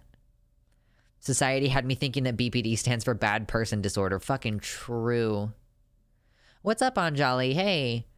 I love your mosaic decoration. Thank you. It was a quilt made for me by my mother-in-law, who I care about very deeply. DBT is best for most cluster B personality disorders, but geez, most empathy deficit disorders peeps are actually quite capable of human empathy. Really? So is narcissistic personality disorder, like, I've Googled this before because I have like suspected that people that I know have NPD, which, like, yeah, it's not great to accuse people of having cluster B disorders, but like, when you're trying to understand a fucked up situation that's happening to you, frankly, I feel better if I can put words to it. So like, I've suspected that someone I knew had NPD before in previous years. And, like, I have wondered, like, I've Googled like what kind of treatment is available for NPD. 'Cause I've also heard, I don't know if any of you know this guy. His channel is, oh shit. He's a lawyer. Not legal. Your favorite copyright attorney. Leonard French? Is that his name? Leonard French? I feel like I watched a live stream of his a long time ago, and he said that he was diagnosed with narcissistic personality disorder, but he had been in therapy for so long that he no longer qualified. Not the lockpicking lawyer, Leonard French, your favorite copyright attorney. There's too many lawyers. But so I remember him saying that he had NPD, but he had been in therapy long enough that he dropped out of the criteria. Like, he did not have enough criteria to qualify as having the diagnosis anymore. But I don't know what treatment is available, and when I looked it up, there wasn't really any info or information about what kind of resources do people with NPD need in order to work through themselves. Like, because one of the fundamental problems, it seems, with narcissistic personality disorder is that, like, the fundamental reason why the person acts the way that they do is because they basically, like, are super ashamed of themselves, and they just like behave in ways that, like, they just are not capable of taking responsibility. Like, they constantly deflect. They cannot take responsibility. They make everything about you and everything you've done wrong and what you're doing for them or not doing for them. Like, you basically exist to prop up their ego because they are so deeply fucked up internally. Like, they have such a bad self-esteem that they can't face their problems. So, like, it's apparently very uncommon for narcissists to seek therapy for that, you know, they might have like substance abuse problems or severe depression, and they come to therapy for that and inadvertently get diagnosed with narcissism. Like, so yeah, I guess it makes sense that there's not as much consensus on what type of therapy they need. I'm getting a little bit lost on this NPD track because I've been Googling it on and off periodically. There's a black guy who has NPD that talks about it. Lee Hammock is the guy I'm thinking of. Like, NPD is another one of those things where it's really hard to find good resources because people are very fucked up about it.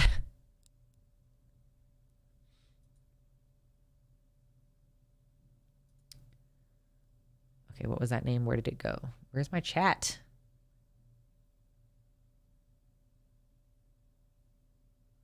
Where did it go? Oh, Lee Hammock. There it is. Cool. Oh, okay. No, maybe I've seen some of his videos. He's familiar to me. I'll keep this open. I'll keep this tab open for later.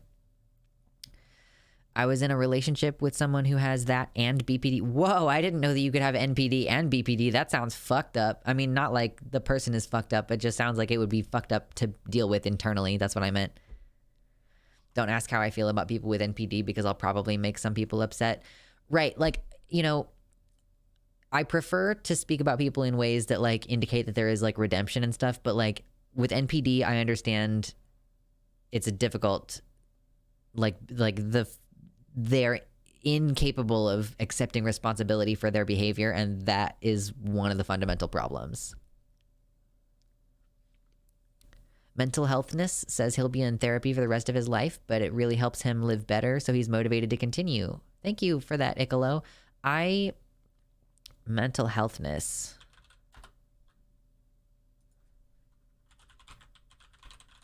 I'm getting to this point where I don't actually know if I'm getting a lot out of therapy at this point, but that's a whole separate conversation. BPD and NPD? Oh, it's NBD. True.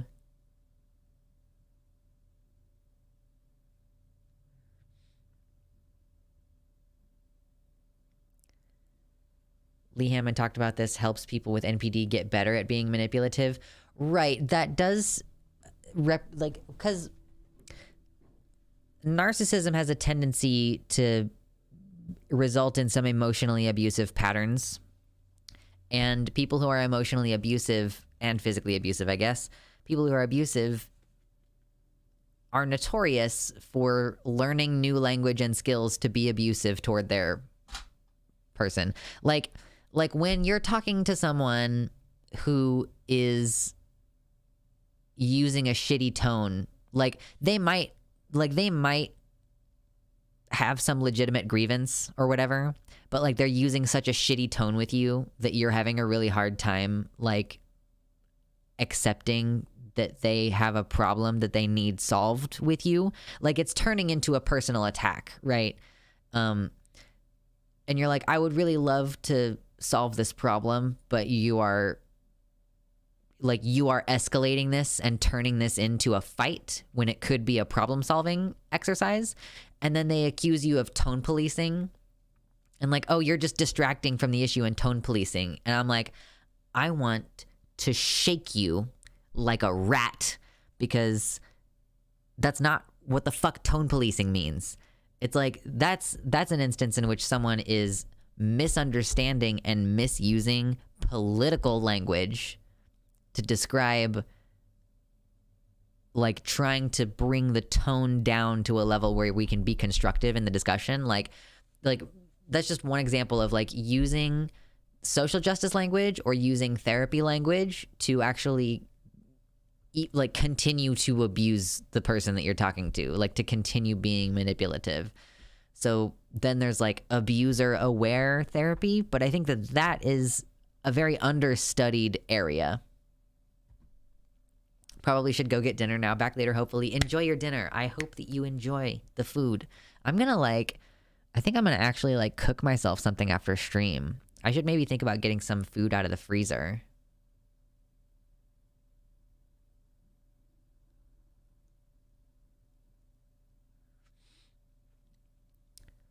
ACAB includes people who try to tone police by accusing others of tone policing. that's right about narcissists and abusing language to manipulate others.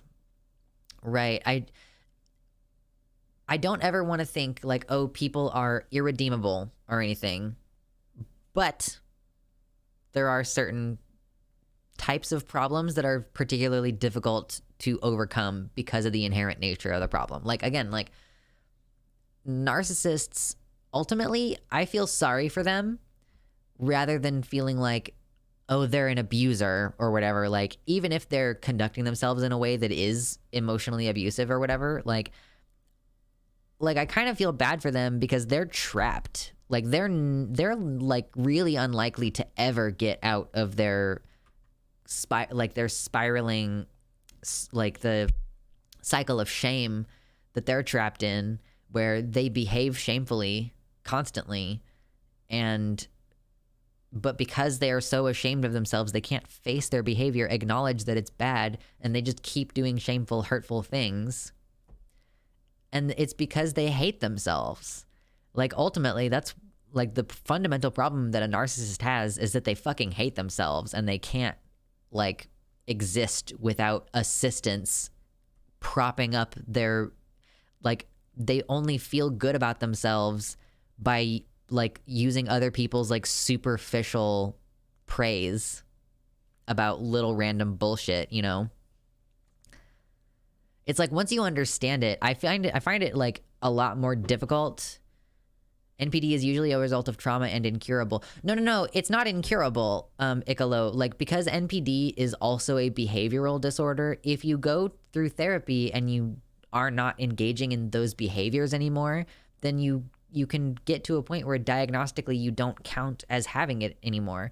Like, I might not have borderline anymore because of the behavioral changes that I've gotten from therapy. When I recently started with this new psychiatrist, I think that he maintained my diagnosis of BPD because it was like, he asked things in a way that was like, have you ever da da da da da. So like, yeah, have you ever made a suicide attempt? Yeah, I have, but it was a huge amount of time ago. So like, and like, not even just that, but like my suicidal ideation that I would experience on like the sort of day-to-day basis is not there anymore. So I don't think that I have that diagnostic criteria anymore. When will you end this stream? I don't know. I'm kind of feeling like I have a decent amount of energy tonight. I know that there are times when I log off at like 8 o'clock and it's almost 8 o'clock, but I'm not that tired right now. Most mental disorders are, quote, incurable, but all are treatable. I mean, this is the difficult thing, Hug Courtesan, with like behavioral disorders. They're different from like if you have major depressive disorder, it seems like it's a fundamental issue of brain chemistry. So we treat it by regulating your brain chemistry better, right? Like, or like schizophrenia, like psychosis is another one. Like you treat that with like chemical changes to the brain, okay? But behavioral disorders aren't inherent, you know? Like, which is, I think, part of why people object to the idea that borderline personality disorder is like a thing that should exist distinctly from just treating trauma, is because like trauma is also not inherent to you, you know? It's epigenetic for sure, but like if the genes can switch on, then the genes can also switch back off, like hypothetically. That's what epigenetics means. Like that's what, like trauma actually like changes your genes and your nervous system, which is why it's difficult, but it's not, that's not even incurable, you know? I never attempted suicide, but I did spend a moment almost every day looking at the gun safe and deciding not today. What do we say to the god of death? Not today. If they are no longer causing clinically significant distress, then you are cured. In the same way, if you are tumor-free, you are cured of cancer. I would agree with that. It's so sad we can't customize our own brains yet. We've tried that before, Venusian, and it didn't go so hot. and it changes your body's health, as Professor Kolk's book says in The Body Keeps the Score. Right. It's a physical experience, trauma is. Changing your brain sounds like cheating. I mean, you know, technically if you go through trauma therapy, which I did, I mean, you're changing your brain by reprogramming how you process your memories, right? Epigenetic trauma is genuinely fascinating and really sad too. I mean, the curious thing about epigenetic trauma is that I think that is why trauma can be, oh my God, trauma can be hereditary, sort of. Like, if your mom was pregnant with you while she was running from the Nazis, like, because her body has epigenetically turned on all of these trauma signals, like, you can be born and your body is also like, you know, trauma responses, hypervigilance, like, we need to we need to be constantly aware, like, all that kind of shit.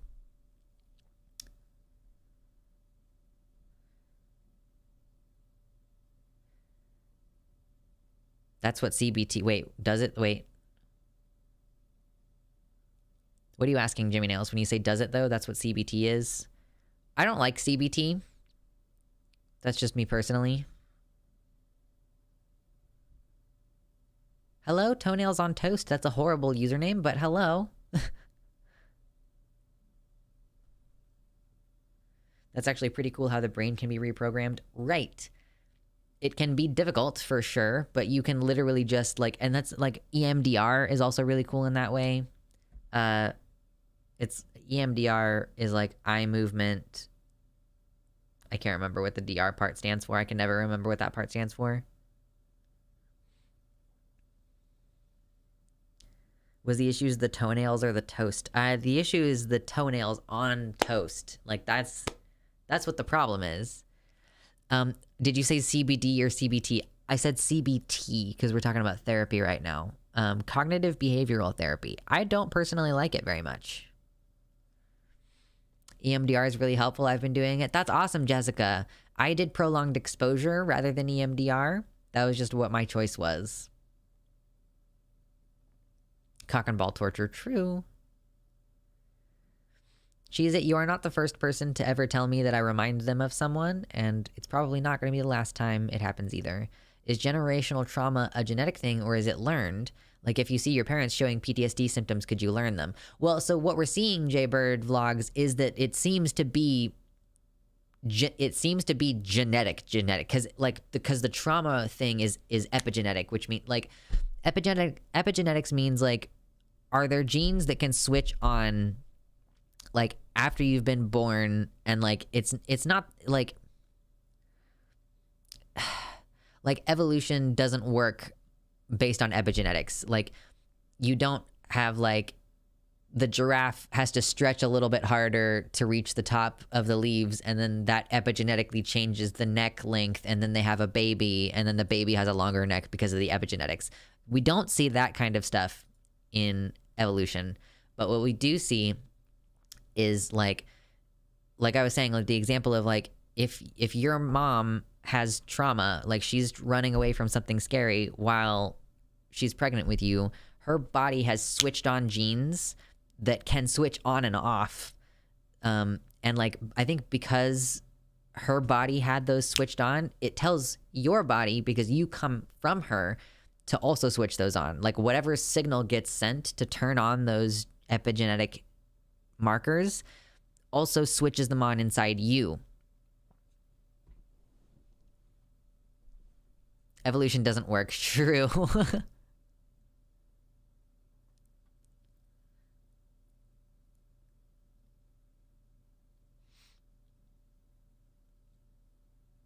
Oh, not you. I meant toenails on toast. Oh, okay. Fair enough, Cheese It Firm. Fuck yes, I just got the last part of my new setup. What did you get, Anansi? What did you say, Anjali? You should have considered your handle on foot fetishers. What? Oh no.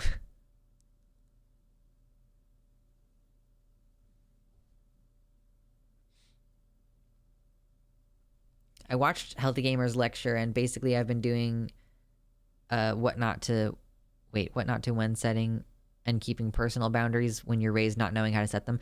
Yeah, it is really difficult to set boundaries when you don't know how to do that. Toenails on toast does have a ring to it. I like how it rhymes. It does not rhyme, Sandu Tita. Toenails on toast does not rhyme. It's not alliteration. There's a different word for that. Is it alliteration? No, you're good, Anjali. You're all good. My cousin sent me a full stream setup. I got everything but the laptop yesterday. Laptop just arrived and it's looking so sweet. That's awesome, Anansi. It's really good to hear. Make sure you get that laptop some additional external cooling so that you don't overdo it with the laptop while you're streaming. What exactly is cognitive behavioral therapy? I think that I'm too biased to get into that. Because, like, I don't know a lot about CBT. So what I'm going to say about it is basically that, like, it's a way of trying to reframe the way that you think about things. But, like, I just don't think that it's a very helpful way of doing it. Even though DBT also helps you reframe the way that you approach and think about things, I just think that CBT does it in a bad way. Under certain circumstances, stress can turn on aging of cells and increase damage. I didn't know that. I didn't realize that it could be so widespread. Because I knew that, like, I figured that, like, if you have cortisol in your body, it just makes your heart pump extra hard all the time, and that was the problem. But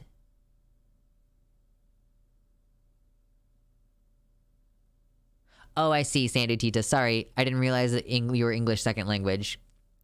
I'm sorry for being particular about my grammar, or like my, like, what do you call parts of speech? Bullshit. My bad. Rhyming in English means the word has the same ending. So like roast and toast rhyme. And like toenails and bobales rhymes, you know. It technically isn't a rhyme if you say like if you were to rhyme like most and toast with flow, for example, like it has the same vowel sound, but because it doesn't end in ost specifically, it doesn't technically rhyme. Like there's a different thing. Alliteration and consonants. What's the difference between CBT and CBD? Oh gosh. APA article on stress and DNA damage. Oh, that's interesting.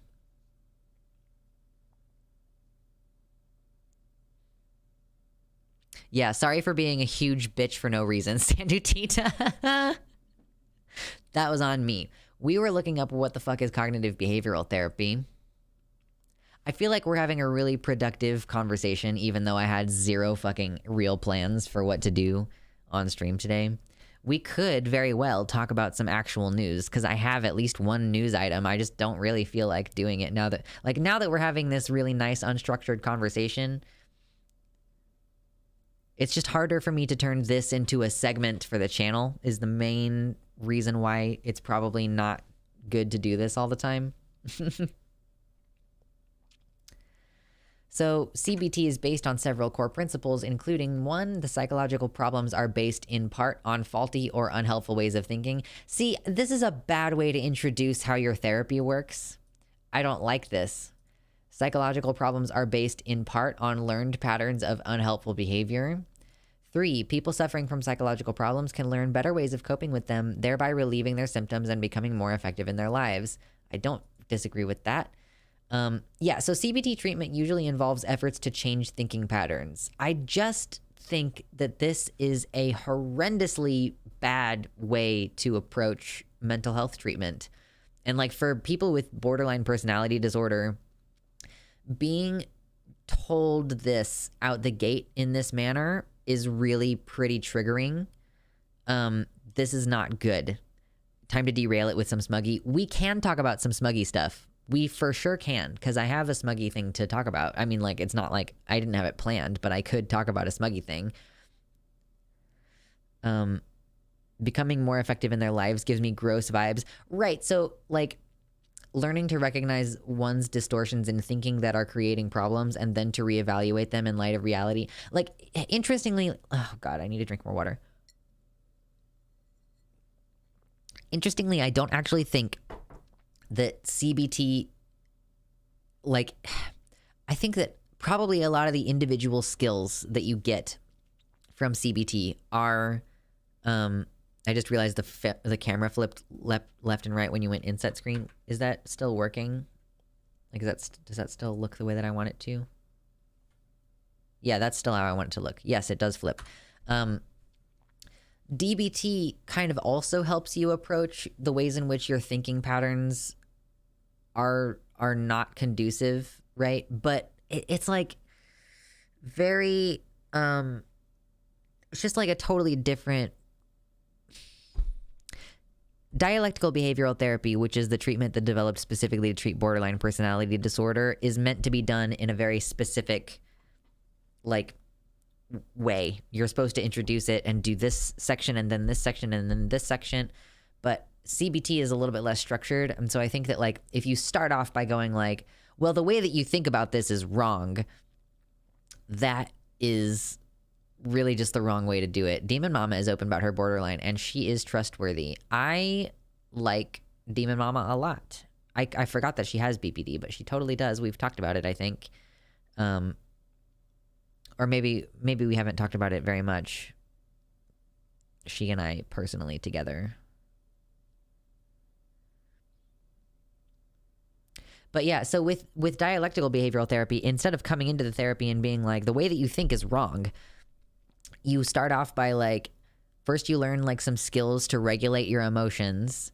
And then once you're in a place where you're not like really freaked out, you then start to look at things like non-judgmental stance, which is like, let's try to just say what happened without any of this like extra judgmental interpretation on it. Like, can we just say the facts of what happened without any assumptions about what was going on in someone's mind or whatever? And then you say, okay, well, now that I know the facts of what happened, I can like check whether my interpretation was in line with those facts and then make a determination about whether my emotional reaction or the thoughts that I had in response, if those were in proportion to the facts. Like, it's just a totally different, like, you just approach things in a different manner. And I just don't like CBT. Like, I just don't.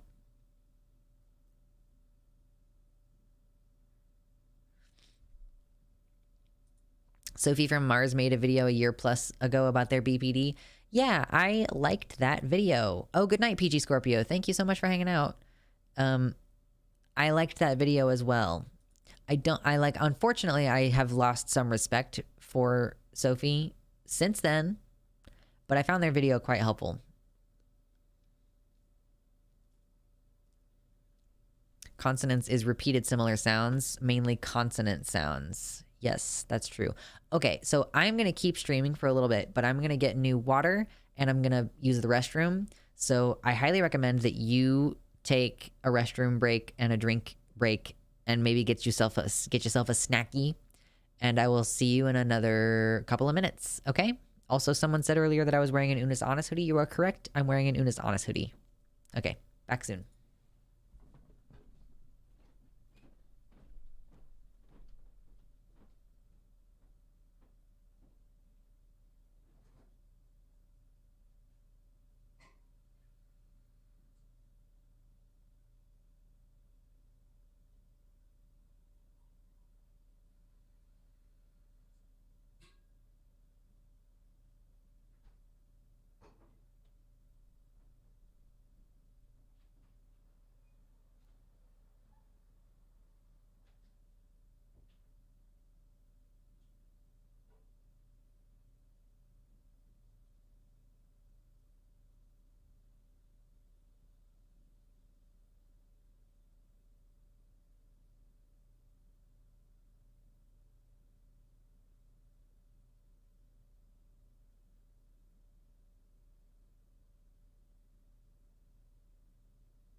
Let's get down to business to defeat the Huns. We should do something important. Like, we should do something of value today.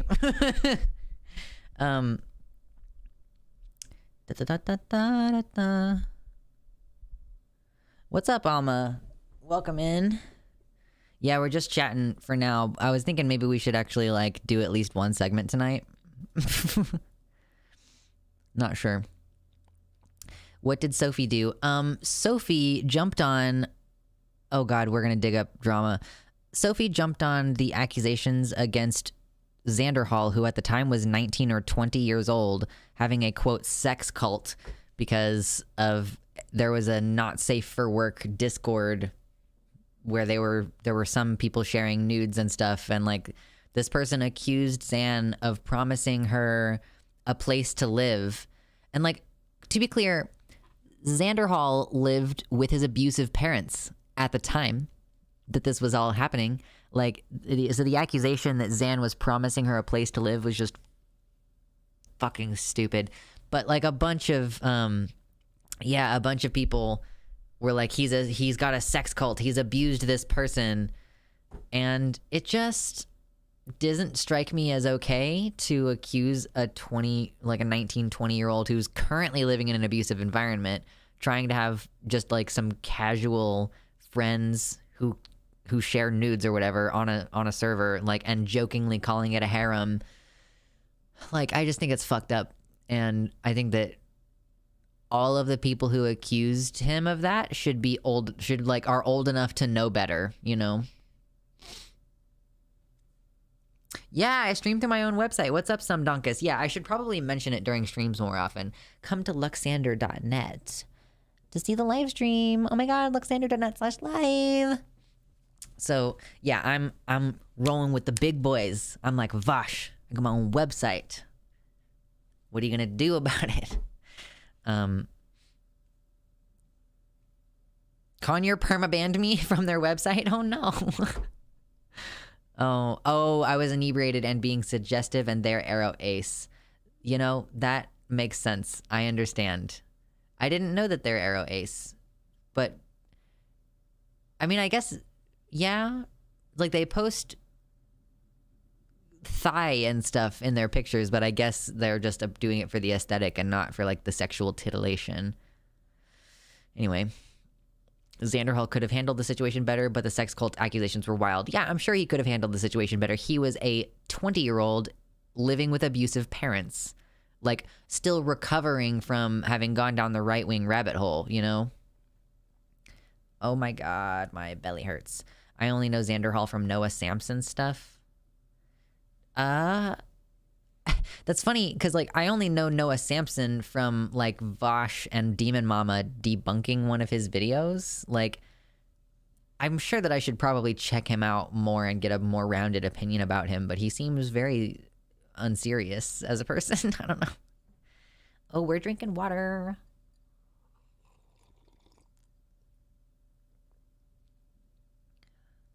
I'm realizing how the song Playing with the Big Boys and Poor Unfortunate Soul are, like, the same song rhythm-wise.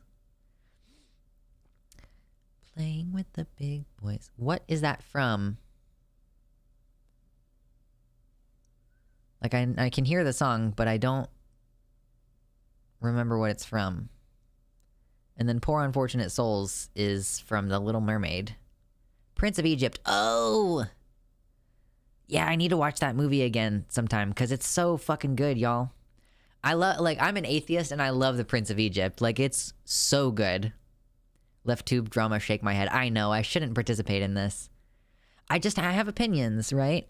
I can't help but be disappointed in people accusing a 20-year-old of being a sex cult leader.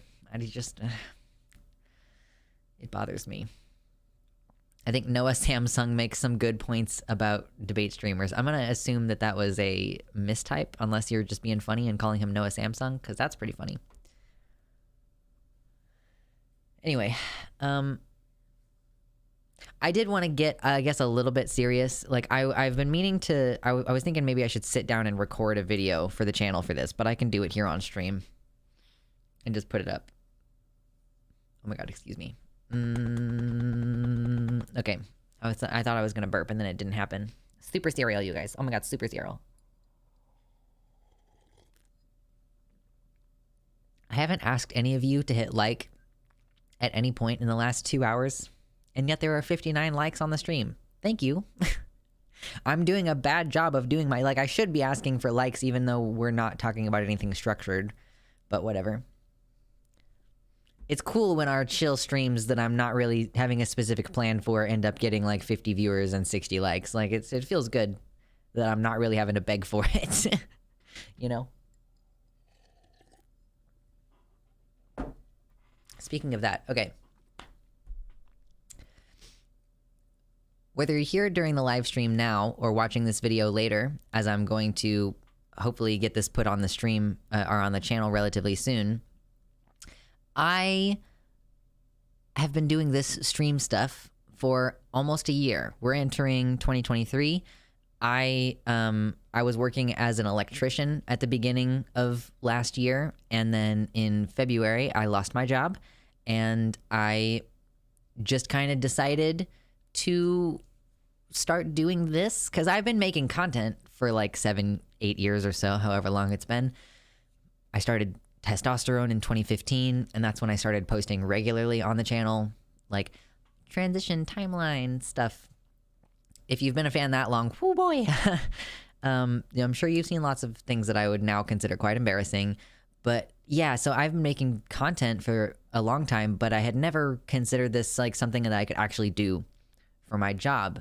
It's just, it's impractical, right? It's impractical to think that you can like become a content creator and be able to support yourself, and like living with a partner who also like, who always worked really hard and who wanted me to have a job where I made enough money that we could collectively like, you know, get somewhere in our lives. Like being able to buy a house or something would be really cool.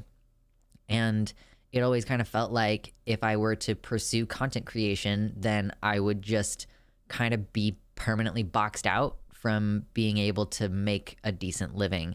And it was only after like literally 10 years of like, I wasn't a YouTuber for this entire 10 years, but like the entire 10 years between when I turned 18, started working full time, and then recently last year, like basically right before I turned 28, I was like, oh shit, like I'm too disabled to work a regular job. Like I have a heart condition, and the autism and the transness and being queer and the ADHD and the PTSD, like it all kind of stacked on top of each other. And so I can't do most jobs. And like the COVID risk of going back to doing retail was way unacceptable for me in my risk assessment. So in February last year, I decided, okay, I'm just gonna start treating, like, thanks to Scarjan, if you're watching this, I'm sure that their name is still in the credits at the end for patron credits. Scarjan suggested to me on Twitter, like, if you just start treating it like it's your job, it might actually like just become your job, basically. Like, you know, it's never going to become your career if you don't start treating it like it's your career. And I was like, shit, well, fuck it. Like, I can't work a regular job, so I am going to just start, like, I had already been streaming semi-regularly. I'm just going to do that now. And it has worked shockingly well. Like, shockingly well. I didn't expect to be able to get to a point where within the first year of me deciding to become a full-time streamer, I can afford to live in my own apartment. Like, I was living with my partner when I first started this, and, you know, I was expecting to rely on the fact that I was, you know, married to someone with more income, like, to be able to hopefully get to a point where this was, like, functional, right? And then in the course of, right, like 10 months, basically, I was able to afford to move into my own place. You all have been so helpful, and like the additional assistance through the GoFundMe and everything was crazy, like unexpected.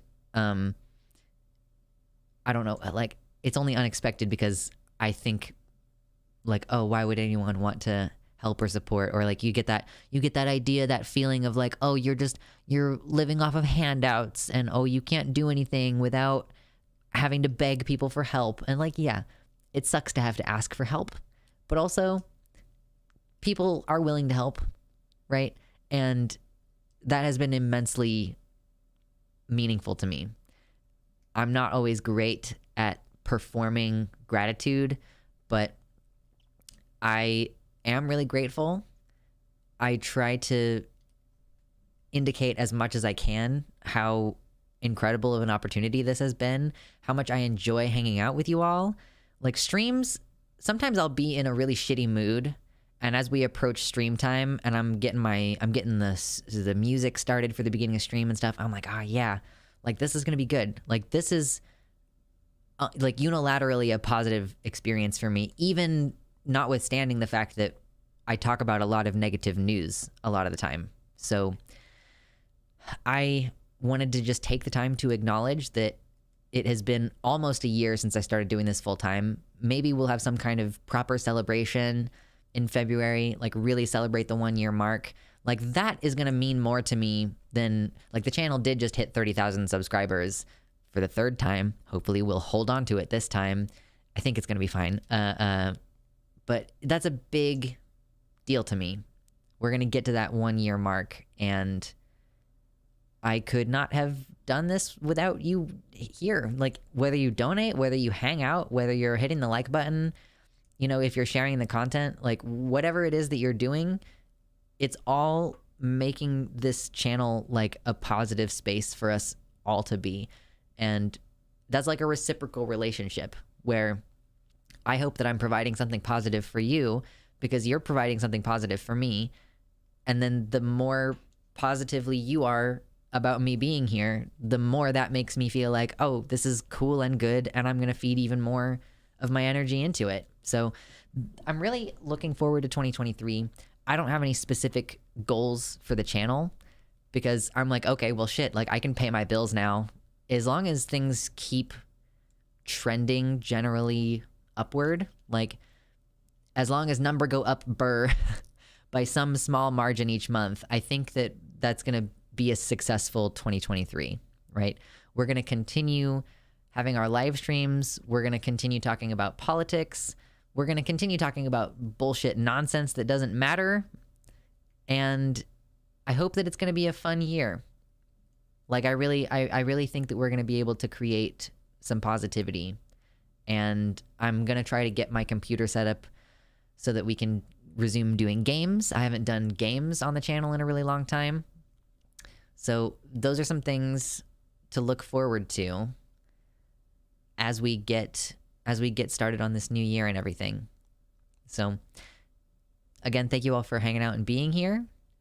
I just wanted to say these things on stream here and get these remarks out there so that I can put it on the channel as well.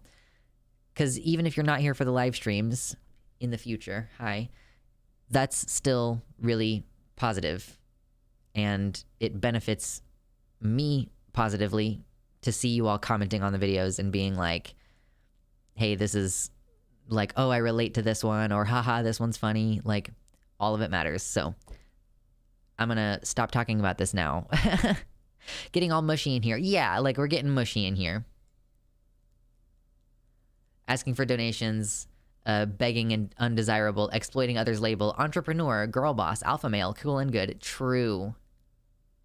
This sounds like an ending message. Yeah, sorry, Sandy Tita. I just, I've been meaning to sit down and basically record that video, but I was like, okay, I'm here on stream. Like, I might as well tell you all live and get the recording down so that I can do it later.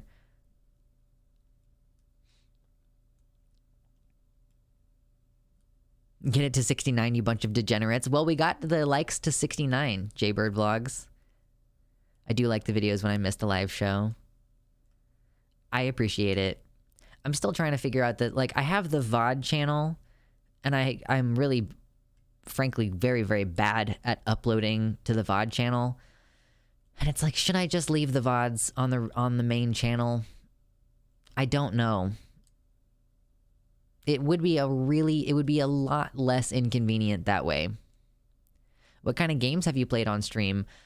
We played Timberborn around this time last year on stream. Like February was my biggest month for Timberborn last year, and I picked it up again this week. What else have we played on stream? We played most of that Turnip Boy tax evasion game, and we played Ori and the Blind Forest. And then we tried to play Ori and the Will of the Wisps, and my computer could not stream and play the game at the same time. So,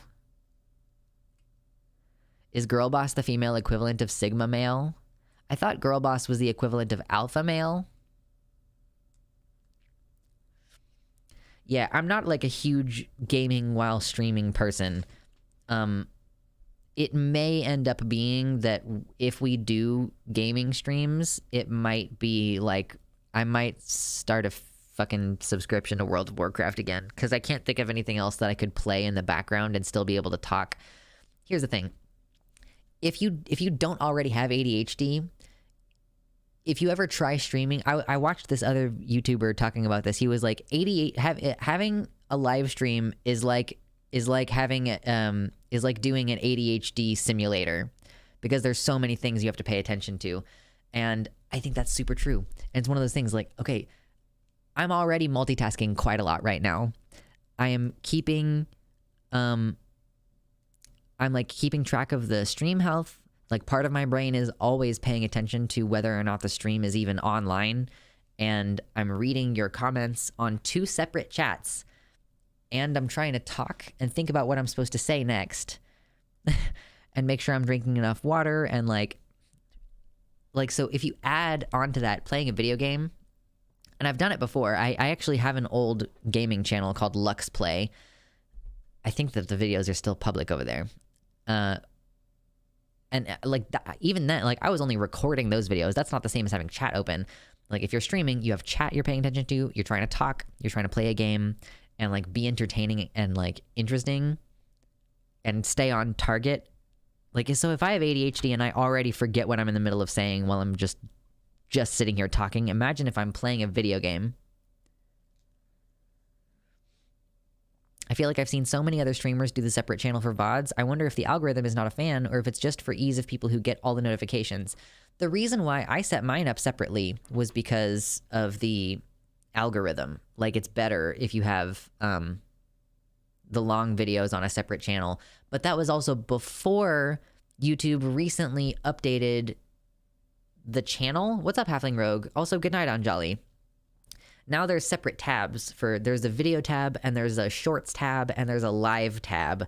So like maybe it wouldn't make as much of a difference now. Like maybe it wouldn't hurt you as much to have like the lives public on the channel. I just don't know, right? Papa's Pizzeria stream. Oh, is that a game? We also played Your Royal Gayness, which was fun, except that I can't do voices for that long. Yo, Lux Play is such a good channel name. Oh, thank you. I thought it was very clever. It was like Let's Play, but Lux Play. Like, ooh. I hit like on the video just now and it turned from 69 to 70. Sad. How dare you do such a thing? I'll be watching a show, playing a game, and talking to my roommate all at the same time. Yeah, but I mean, like, you're not, like, actively listening to the show while you're talking to your roommate, right? Like, to some extent, like, they're kind of shifting in priority, aren't they? Plus, it's also, like, luxurious gaming. Sandu Tita, thank you for reminding me why I want to change my name. Dang, I guess we just gotta hit 420 now. True. I will cry if we ever get to a point where we're doing a chill, relaxed stream and we get to fucking 420 likes. That would be insane. Like, it's so interesting. Like, I have 30,000 subscribers and I frequently have about 50 people. We frequently have about 50 people in the live stream. And then you've got like Demon Mama, who has 20,000 subscribers and frequently has like 300 or 400 people in her streams. Like, ooh, that like 7 years of building slowly with the, yeah, someone mentioned earlier, Natalie Wynn ContraPoints mentioned me in her video, like, the slow burn of building the channel has not quite resulted in nearly as many live viewers, but certainly really interesting.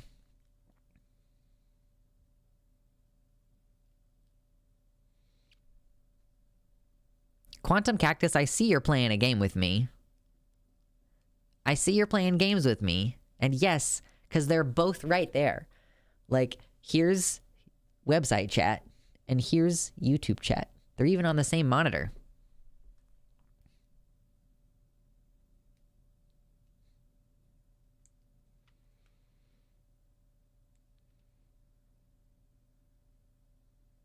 So I saw my name that I wanted on the door in Torrid, but somehow it felt wrong, like it wasn't supposed to be there.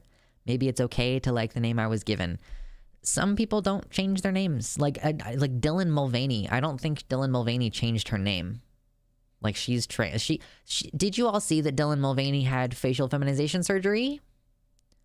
That's a recent development. That's kind of a good news thing. I don't want to like turn that into a segment for the channel because that seems really exploitative.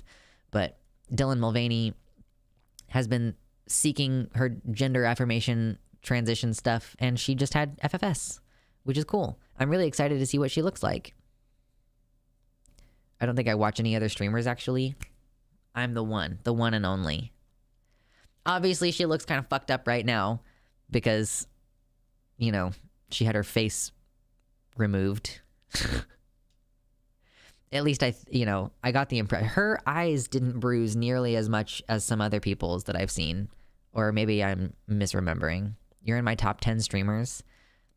Thank you, Spacer's Choice. I don't think that I have 10 streamers that I watch. So all of the streamers that I follow are in the top 10 for me. Is Dylan on any platform other than TikTok? I don't know. That's a good question. She might be on, like, Instagram. Yeah, she's on Instagram. I don't know if she's as active on Instagram. She looks swollen. Recovery seems like such a process. I mean, yeah, I don't want to, like, gross you out about the details, but the shit that they do to your face is kind of fucked up. Yeah, I don't know if she had her brow redone, though. Because she kind of doesn't look like she has the... I mean, she doesn't really look like she has a very strong brow anyway.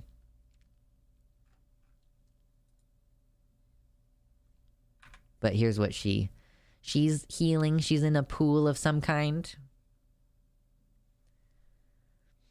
She got her nose redone. She got her jaw redone. But her brow... Oh yeah, she had something done to her brow right there. I'm not sure what exactly. But she doesn't look like she had her whole face peeled off. Because a lot of the time you'll see a lot of really intense bruising around the eyes. Anyway. You're in my top 2. I only watch 1. Yep. Our cat just fell off the top bunk. Is Kitty okay? That's very silly. That's the one weird, like, I don't live with, I've maybe never in my life not lived with a cat, and I don't live with a cat right now, and it's very weird. It's just me and my fucking bugs. Mine isopods. You debunked your cat? True. Oh gosh. Do we want to talk about Dudley? We can talk about Dudley. Oh, do your bugs have names? No, there are so many. There are so many of... Hold on. I want you to understand the scope of what you're asking when you ask if my bugs have names.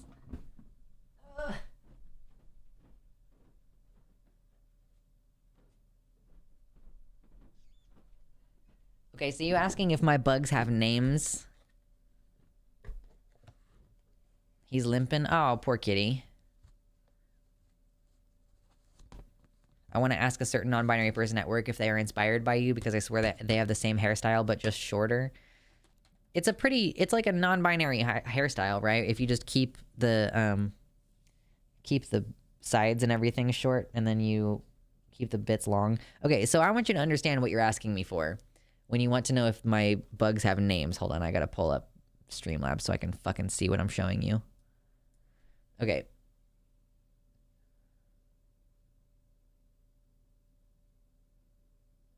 This is just one of my containers of bugs. Like, I have several containers of bugs.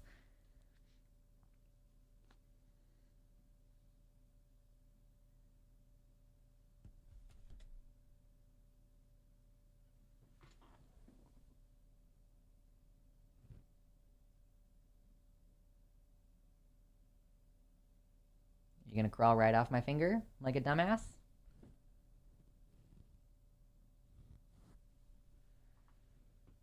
So, yeah, I have hundreds of bugs. There is no possible way that they could all have names. I dub them Grimathy. True. Yeah, these ones are Armadillidium vulgare punta cana. So, they're the garden variety, but they have a cool color. All right, let me put these away.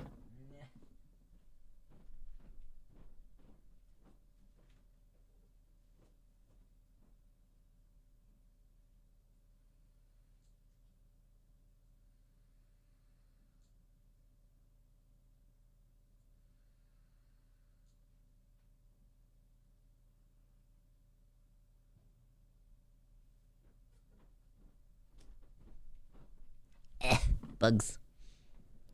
Garden variety because they normally live in gardens. I mean, garden variety in the sense that they're common, that you find them everywhere. If you don't name every single individual bug out of your hundreds of bugs, then do you truly even love them? I'm gonna be really straight with you, Sandutita. Nope, I don't. Like, I cannot imagine caring about bugs with everything that's happening in the world right now. I cannot imagine having strong opinions about bugs. That one has wiggly antennae. He is Wiggles. True. They're a collective named My Fucking Bugs. Exactly. I had a similar haircut for a long time. Long on top and short on the sides. About a year and a half ago, I finally cut it short into more of a quiff style. Right now it's too overgrown though and is almost Karen-esque or like a sad emo boy. Bring it back. Bring back the sad emo boy haircut. Hold on. I can do it. I can do it. Hold on. Hold on. Come on. Get. Hold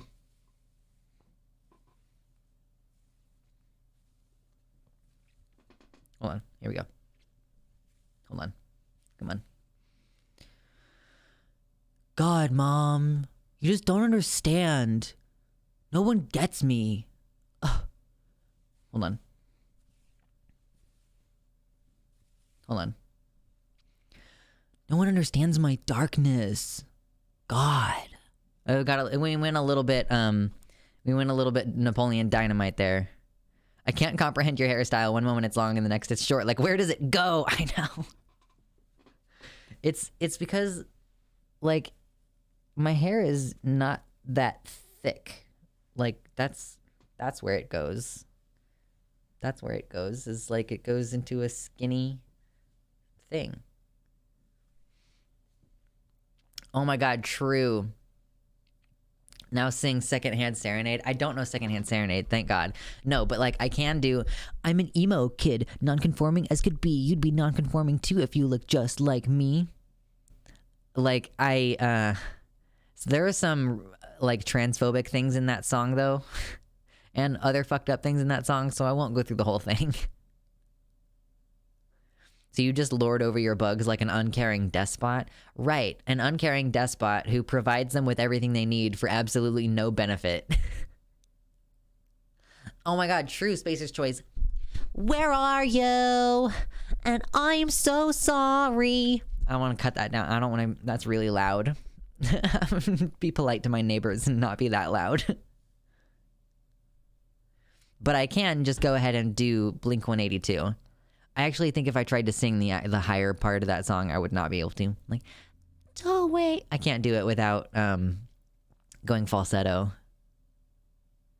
My hair thick and constantly trying to explode out of every hair tie clip and bobby pin I put out there. It's yeah, my hair is controllable with one of these guys, although I did break several tines off of one of them recently. Don't waste your time on me, you're already the voice inside my head. We do the emo songs.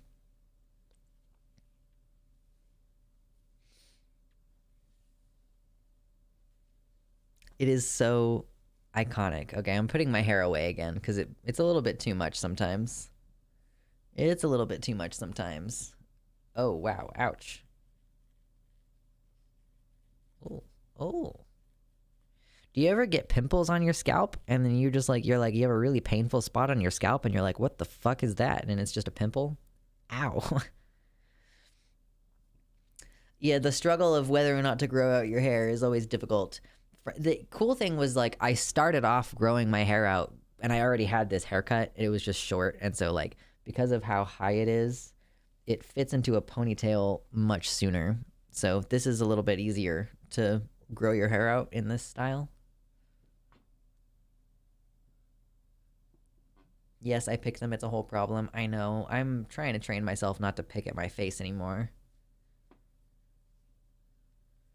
When I freshly shave and then my hair touches my scalp, instant sensory overload. Do you mean when your long hair velcros to your short hair? Is that what you're talking about?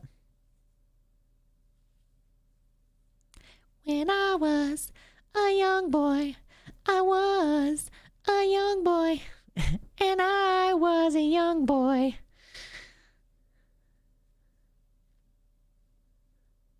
Scalp pimples suck. My scalp would also get sore a lot from ponytails and buns, but I would wear them every day. It's hard. You got to be careful about the tight ponytails because it'll pull your hair out. You'll get traction alopecia from, like, it pulls your hair out. Like, I don't know if you can tell. Let me try to square up to the camera here. My hairline is kind of fucked up right now.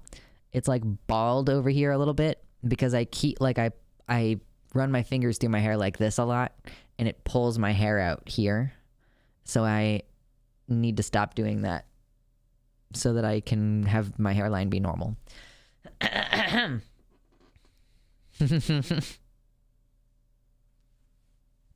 Real-time YTP. Okay, where am I?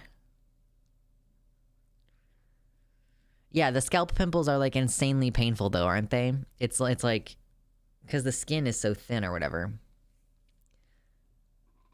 So that's where all my hair went. If you were curious. That's where it is. It's in that bun. Oh, God. We have a couple of kind of amusing things about J.K. Rowling really quick to discuss because, like, listen, it's really funny that she continues to accrue various L's. I mean, like, I would love to just leave her alone. Ideally, I would like to live in a world where we just never talk about J.K. Rowling ever again, but we still live in the world where she kind of trends on a regular basis. And also, I keep responding to her tweets, so then they show up in my timeline even though I'm not following her, and that's my bad. But I would like to point out that, so I guess there's two things here. Hold on, I think I'm missing one of the ones that I wanted to talk about.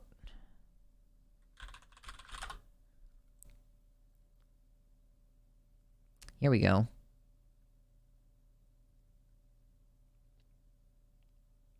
So interestingly, Pottermore profits dropped by 40% as the lockdown sales bounce unwinds. I don't know what the fuck that means. So first of all, it's really funny to me that the 40% statistic is there. Like, I think that we should start making 40% jokes back at TERFs. That would be really, really, really funny. If you don't get that joke, it's because the attempted suicide rate within the trans community is right about 40%. And so they quote the number 40% at us a lot to be like, it's their indirect way of telling us to kill ourselves. Anyway, but that's pretty funny. So the global digital publisher for J.K. Rowling's Wizarding World saw their profits drop by 40% last year, coming off of a lockdown sales bounce. Oh, okay, so they sold more during lockdown and then they had a drop because lockdown ended, I guess is what they're trying to claim. Yeah. Did you know that 40% of cops really like rainbows? Google 40% cops. Pre-tax profits dropped 40%. blah, blah, blah, compared to a different in the previous year. Revenues also softened, reflecting what the company describes as, quote, the unwinding of the COVID sales bounce during lockdown. So, yeah, they're claiming that it has to do with, like, just simple market fluctuations due to COVID. But if we're being realistic, I think that it would be fair to say that her bad reputation has also contributed to this. Like, was there really a 40% rise in sales during lockdown? I would be interested to see. Like this only goes back so far as 2021. I would be interested to see if it's returning to its pre-COVID level or if it's dropped below its pre-COVID level. Because I don't. Oh wait, hold on here. In 2020. Revenue saw an uplift of 24% in 2020. So that would have been during... So we would have to look back at 2019 to really get the pre-COVID numbers. But I just thought that was kind of funny. She's getting a little bit less of... Oh, spaghetti. I should make spaghetti. Hold on. Actually, hold on.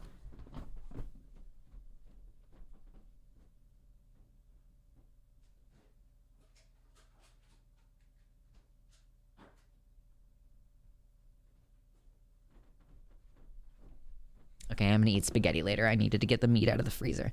So, first of all, that's pretty funny that we have her losing money, especially after she specifically said that, like, oh, you know, I feel a lot better about all the issues that I run into on Twitter when I'm cashing my royalty checks. And it's like, okay, bitch, whatever. But additionally, the young actors keep coming out against her. So it's like, at this time, even fucking Dudley Dursley is coming out against J.K. Rowling. He really doesn't make that strong of a statement in here. I don't want to oversell it or anything, but so his name is Harry Melling, actually. Let's be respectful. Best known for playing Dudley Dursley in the Harry Potter films, he has joined the conversation regarding these controversial anti-trans comments from J.K. Rowling, published 22 hours ago, so it's still pretty new news. Henry Melling, who played Dudley Dursley in the Harry Potter films, takes a stance on the ongoing J.K. Rowling controversy. We do not care. While she is revered for her writing, Rowling began to spark criticism as early as 2018 for her transphobic commentary and has continued to perpetuate harmful discourse against the trans community. As such, she has become a controversial figure. So, Melling's full statement here says, hold on. Melling says that he believes every trans person has the right to choose to identify themselves however they'd like, and said, quote, transgender women are women and transgender men are men. His statement below says, I can only speak for myself, and what I feel to me is very simple, which is that transgender women are women and transgender men are men. Every single person has the right to choose who they are and to identify themselves as what's true to themselves. I don't want to join the debate of pointing fingers and saying, that's right, that's wrong, because I don't think I'm the correct spokesperson for that. But I do believe that everybody has the right to choose. Like, that's pretty sweet. It's Melling, not Mellons. That's really sweet.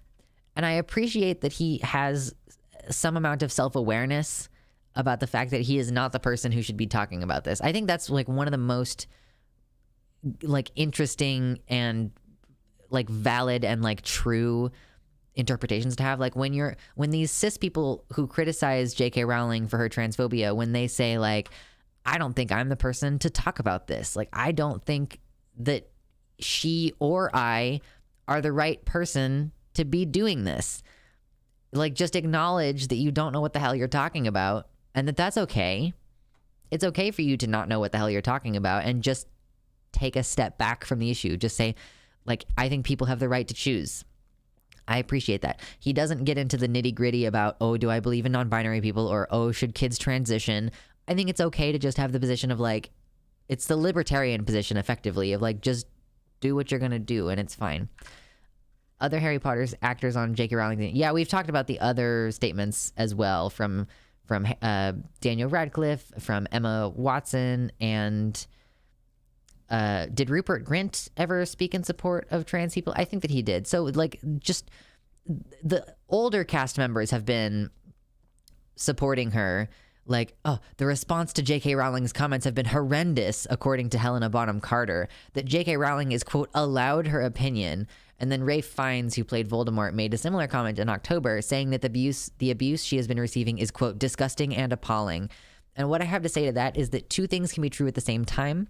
Someone can be receiving an enormous amount of criticism, and that criticism could rise to the level of harassment, and also that the things that they're saying are deserving of that level of response. Like, it can be true. Like, I don't know, I'm not going to say that she deserves death threats. Like, I think that at least legally speaking, I got to cover my ass on that. Like, at minimum, I'm not saying I support the position that she deserves death threats, but like, people are not responding to nothing, right? Like, the proportion of those reactions might be a little bit higher, but like a little bit higher than is warranted, I should clarify. But ultimately, she started some shit. Like, here's the thing. Like, censor for YouTube. God, it's so annoying that we have to do this now. But like, don't start no shit, won't be no shit. I'm sorry, J.K. Rowling, but like, if you didn't want trans people to like fuck with you, you should not have tried to fuck with us. And frankly, we would rather not fuck with you in any sense of the term. Yeah, I didn't know Helena Bonham Carter was a TERF. I don't know if she is a TERF, but she's definitely like, oh, she's allowed her opinion, as though this is strictly an issue of opinion and not an issue of social influence and how she uses her money. Like, this is why people criticize folks who continue to buy merchandise that she receives royalties for, that she is profiting off of your continued interest in the franchise. She specifically props up her opinion by saying like, oh, well, all these people support my intellectual property, therefore they endorse my views that I've expressed separately from that intellectual property. And like, then she spends all of that money in, like, you cannot imagine that she doesn't contribute to political campaigns, right? Like, J.K. Rowling must contribute to anti-trans candidates in her country because she cares so much about this. Like, what the types of shit that J.K. Rowling has done recently is she opened a crisis center for women with the explicit purpose of it being discriminatory towards transgender women, which I don't even think is legal in her country. Like, I think that might be illegal, but that's what they've decided to do. That's what she's decided to do, is she's decided to create spaces where cis women don't have to be around women that they don't like. Because ultimately, the kind of women who are going to be policed are any gender nonconforming women. It's not just going to be transgender women. It never is just transgender women. Also, hey, Raymond Bell, welcome to the website. I appreciate you hanging out here. Also, speaking of Dudley Dursley, that character is the purest expression of Rowling's fat phobia. Okay to be Fat did a great video on Dudley. I'm not familiar with Okay to be Fat, but I thank you for the recommendation, Mama Mephistopheles. I know that in Sean's video, he pointed out that, I think it's in the third book maybe, that they just start being really mean to Dudley, even though he hasn't done anything in that book yet. Like, they just start treating him meanly, even though he hasn't instigated anything. What if J.K. Rowling has some alphabet soup and it spells TERF? She probably would sue the company.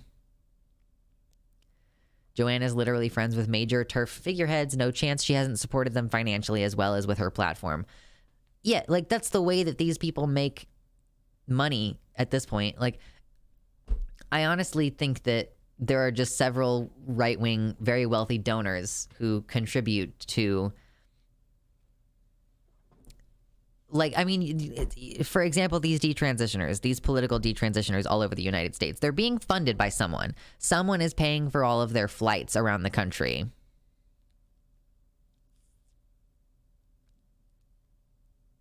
I think deserving is a weird stance, but IMO, nobody needs unnecessary misery. But the reaction against her is also understandable. Right, like, I'm not saying, like, there is any amount of deserving, but it's like, you know, if you come at me and you start playing around, like, if you start saying some shit about me, like, if I respond, like, if you come over and you're like, oh, you tranny, you're never gonna be normal, like, you're never gonna be a real man or whatever, and I go, fuck you. Like, yeah, my reaction was kind of an escalation, but you also deserved it. You know what I mean? Like, if I just raise the intensity, like, I just think that people, I'm gonna remain committed to this idea that I realized I had during the Will Smith and Chris Rock debacle of, like, I think that there should be consequences to the words that you say. And, like, I really think that this is one of those, again, circling back to the beginning of the conversation in stream today, this is one of those differences between autistic people and non-autistic people, as far as I can tell, where non-autistic people, like, I don't know, like, maybe this is the wrong framework to even look at this with. Like, there are a lot of people, I can't believe Kevin Smith would do that. There are a lot of people who will, like, say fucked up shit to you, and then when you treat them like they just said some fucked up shit to you, they're gonna be like, whoa, what's wrong with you? Like, what, like, why are you starting a problem? And you're like, bitch, just because the thing that you said to me was in, like, a normal tone of voice doesn't mean that you didn't just fuck up badly. Like, this is something that I think that, like, I strongly struggle with, is people just constantly treating me like I am, like, by reacting in a, what I feel is fairly proportionate manner to what has been said or done, that, like, then my reaction is treated like I'm the one being an aggressor. Like, I don't really play well with this. I mean, that's true as well. Guy in a gorilla suit, Helena Bonham Carter, saying she has a right to her opinion. That shit annoys me to no end, because sure, she does, and we all have the right to have an opinion about her shitty opinion. Yeah. Nuvenal says, couldn't relate more.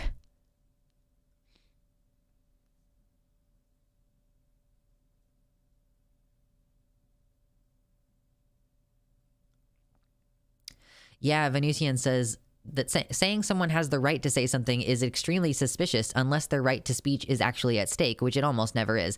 Right, like, what is the point of saying, like, oh, well, she has a right to an opinion? Like, and? I'm not trying to restrict her legal right to speak her opinion. I'm trying to say that there should be social consequences. Like, you understand what I'm saying. Venusian continues, I was in the student bar while the World Cup was playing and the football fans started chanting transphobic chants. It was completely unaccountable, and yeah, it's hard not to have ill will towards people who potentially have power over you. Thankfully, Rowling doesn't have much traction on trans issues with the UK population. Polling has support for trans rights at about 71%. I mean, so you say that, Cameron Kill, but I don't want to talk about it on stream tonight because we're already 3 hours into this thing, and I want to give this its own proper segment sometime when I'm not already tired. But, like, it may be true that 71% of the British population supports trans rights, but what's realistically happening is that your government is putting people on wait to die lists, basically. And they're accelerating that aggression, where it's not only is it already difficult to get care at these gender clinics, but they're, like, reducing the number of gender clinics, and they're involving conversion therapists in advising how to move forward with, like, the changes they plan on conducting with trans healthcare. Like, they put you on a wait list for 5+ years, and, like, a lot of people just, like, die during that time. A lot of people have to start healthcare privately.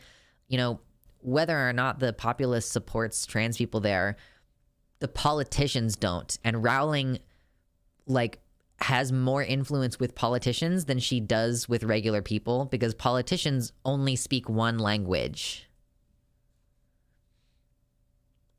Right. Venusian says, imagine if someone was advocating for pedophilia and a celebrity's response was, they have a right to an opinion.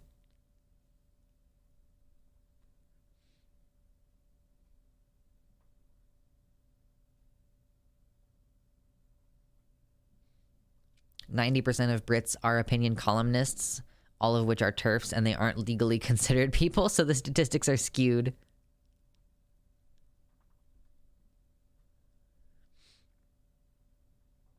When my aunt said my transition was selfish, she couldn't believe how I, quote, suddenly went off on her.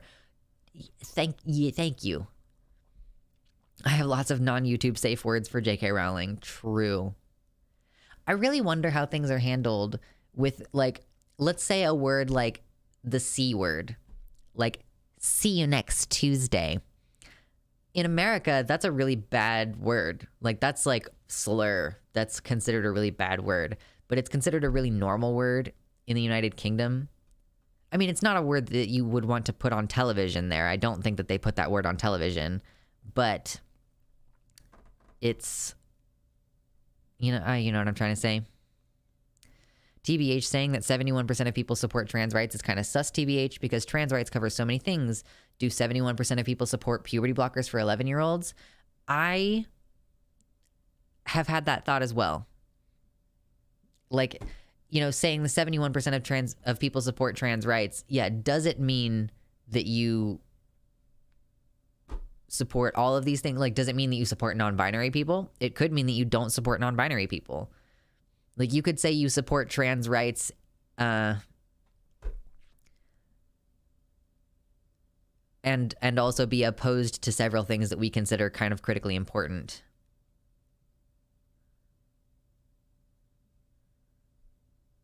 I didn't realize it was considered that bad in the US. It seems like a pretty normal word to me, as someone whose native language isn't English.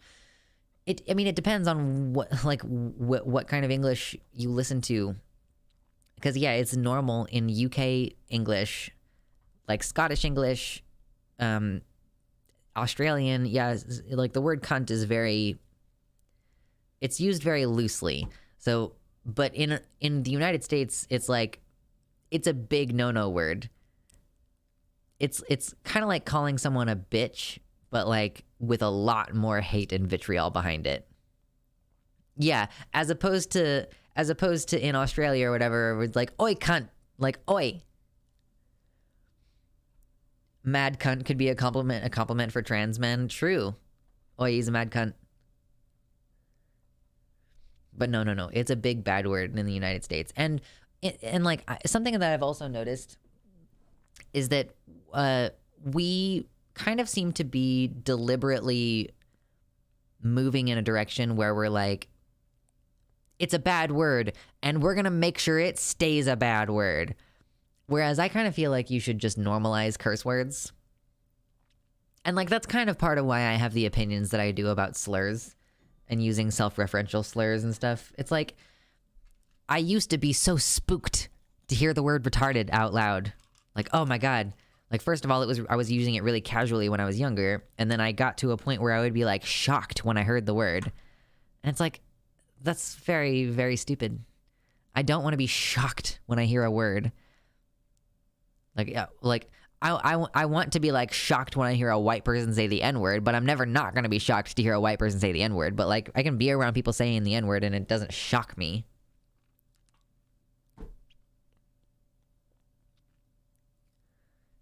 Some kid would be like, hey, I'm walking here. Yeah. I think people should stop making those words as practice. What do you mean, Raymond Bell? You want to ban all slurs. I want to turn all words into a slurry. We are not the same. True. It might be an Americanization, but nobody calls each other by it where I live in the UK. I think that it's a pretty close friendship type thing, isn't it? In certain places. Like, you might just call someone on the street, like, oh, you can't, if you're in Australia, right? But if you're in the UK, it might be more of like you only call each other a cunt when you're really good friends. Can I just be a cat, as in never live in the human world again? You should go to the Cat Island near Japan. I think people should stop normalizing those words. But I think the opposite. I think that people turning words into like spooky, off limits, like they're just words. Like, think about what that does to your mind to take like the word tranny, for example. Like, the word tranny just means a trans person, and it happens to be derogatory. But like, being trans isn't bad, which means that being a tranny isn't bad. Being a tranny is good because being trans is good. So I want to normalize that word. And it's my right to normalize that word as a trans person. I'm not going to do that for the N-word. I am almost always going to say the N-word, because even if you say it like within the context of a quote, or I saw someone recently was quoting Martin Luther King on their stream, and they said the word Negro in the quotation, and then people were like, "Oh my God, you said the N-word." Like, first of all, no, I didn't. The N-word and the word Negro are not the same. Like, yes, you wouldn't use that word nowadays, but like, it's not like the same as saying the N-word, right? Like, but I will not, for the purposes of this channel, probably ever say the N-word in its entirety. Like, probably will never happen, just because like that looks bad. I think it looks bad no matter what the context is. But as far as like tranny and faggot, like, I have the right to normalize those words. The more off limits they are, the more power they have to hurt someone, in my opinion. I agree with normalization. Right, that's kind of what I mean, Halfling Rogue, right? Like, the more, like, no, like, if someone calls me a faggot, like, out on the street, like, out in the world somewhere, if someone calls me a faggot, I'm not gonna be, like, hurt by the fact that they called me a faggot. I'll probably be like, oh, this situation could escalate, like, they might become violent toward me. But I'm not gonna be hurt by them calling me that, because, like, LOL true. You know what I mean? Like, they're gonna be like, oh my God, you're such a fag. And I'm gonna be like, LOL true, thank you. I would be aware of the potential for violence, but that's not the same as being, like, hurt by the word. You know what I mean?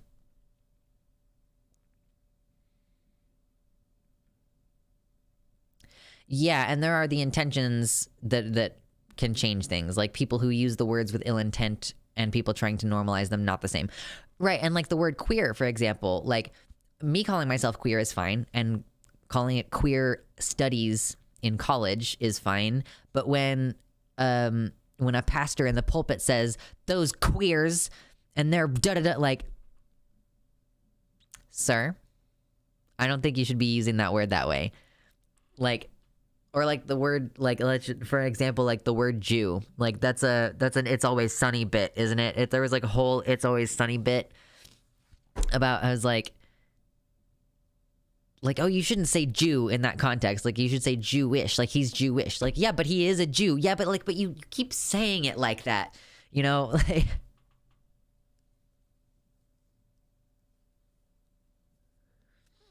a guy in a gorilla suit says, as a cishet guy, I'm gonna let y'all normalize those slurs without me. They sound way worse out of my mouth. That's what yeah. Like, I wouldn't say the N-word. Exactly what I was fantasizing about. Cat Island. We should all go there together. I would earnestly love to go to Cat Island. That would be incredible.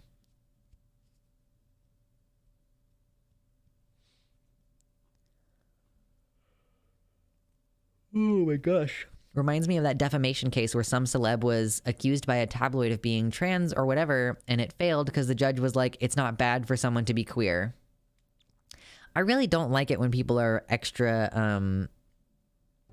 defensive. This was, okay, do you all know Rachel Oates? Does anybody know the name Rachel Oates?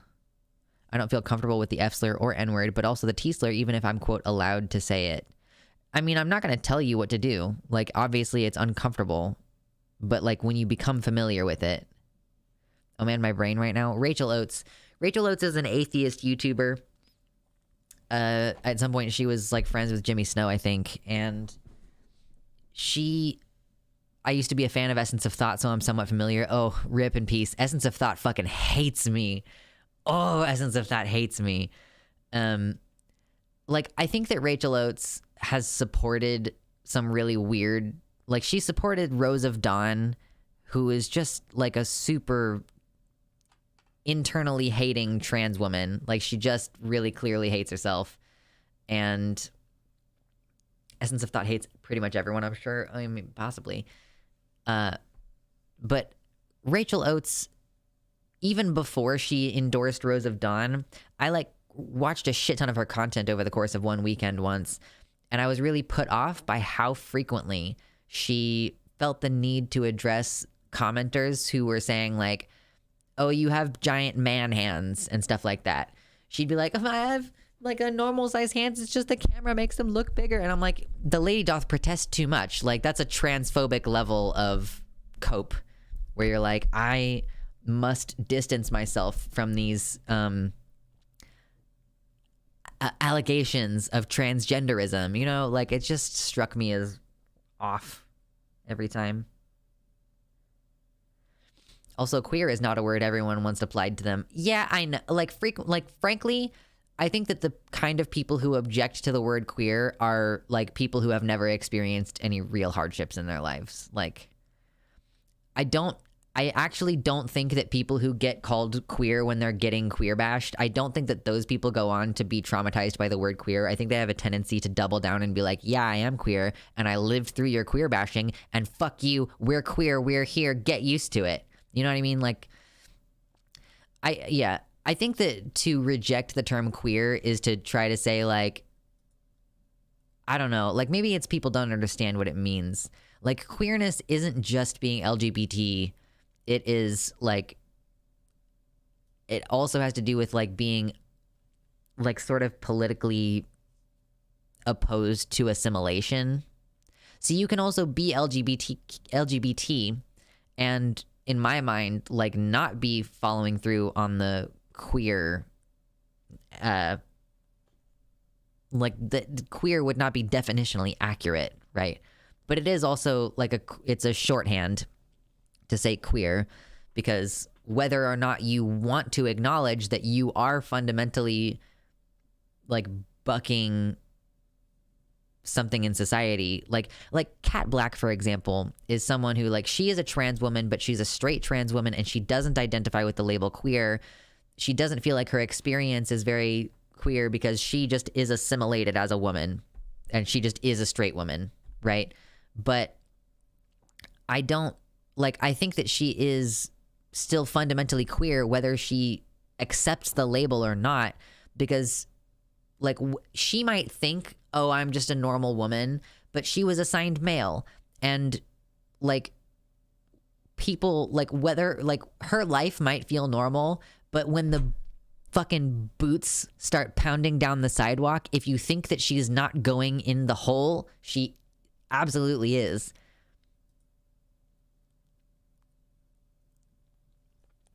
LGBT but not queer is why I say the queer community, but rarely ever the LGBT community.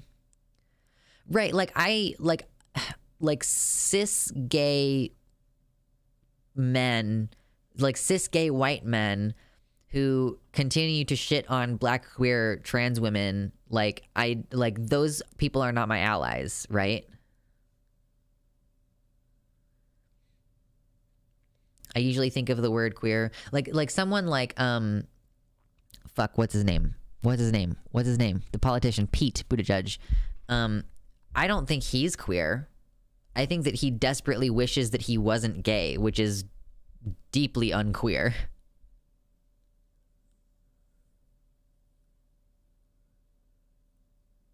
For some reason, I'm reminded of Shifter of Shapes. They came across my timeline again recently, and it was legit for them basically fetishizing being cis male in a really fucking weird way. Wait. Oh, I did just block Shifter of Shapes. Is that the person that I was talking about in the Discord, Baphomet? Lots of people use the words queer and straight as mutually exclusive terms. Yeah, because, like, then the question is, can straight people be queer? And it's like, maybe. Like, is kink queer? I think kink can be queer. But if your kink is just, like, reinforcing patriarchal heteronormative ideals, then no, it's not really that queer. Because, like, brutalization and subjugation are normal. That's not queer. That's, like, straight up status quo. Damn, what's even the point of crushing Bussy if I can't look like a heckin' faggot? True. let me be unqueer. True. Is being neurodivergent queer? No. Like, we're talking about the norms of, like, gender and sexuality. Being neurodivergent is on a completely different axis. But yeah, what if I get brutalized and subjugated by another man? True. Like, the erasure of straight trans people's heterosexuality is annoying. Okay, but queer in that instance doesn't mean heterosexual. It means trans. Like, to be trans is queer. IMO. I honestly think I've heard the word gay be used derogatorily more often than the word queer. Yeah, it's normal. Tea Leaves says, I changed my name from Morrigan and Adrian to just this, which is a play on tea leaves, but I kind of realized it looks like testosterone leaves. Oh, yeah. I also would have assumed that by your spelling that it was supposed to be tea leaves.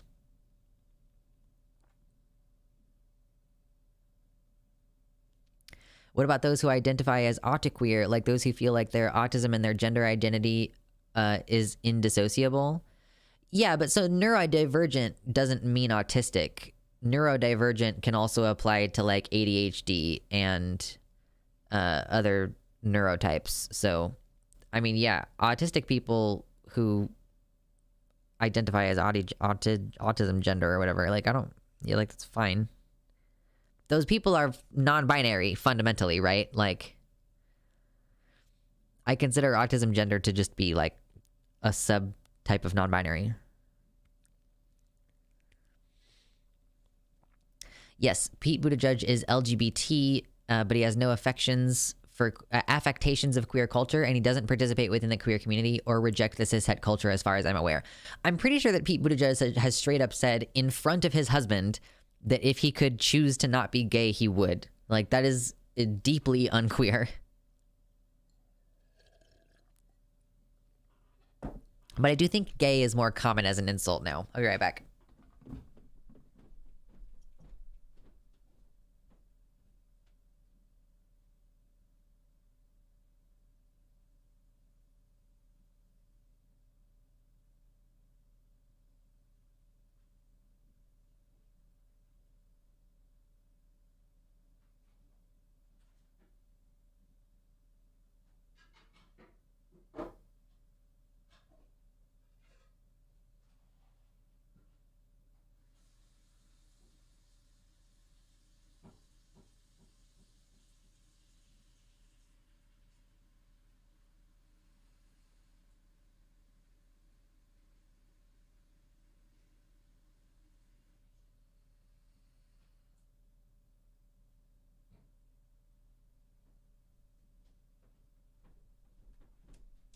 Okay, I'm back. We're probably gonna end before too long, but we'll continue hanging out for a little bit. Not much longer, but a little bit. I feel really bad that it's only made $5 this stream, but I literally have no money. Listen, no worries, Jaybird. Listen, we're coming off of the holidays, and we're coming off of everybody just paid rent. I just paid rent, but, like, don't worry about it. Like, Patreon money comes in later this week, so I'm gonna be fine. Like, I appreciate your concern, but realistically, I'm gonna be okay.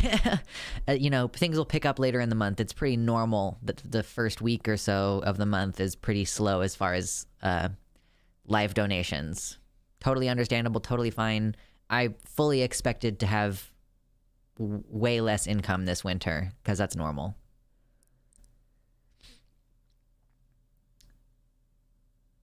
Neurodivergence, adjective, being based, like being hella cool. True.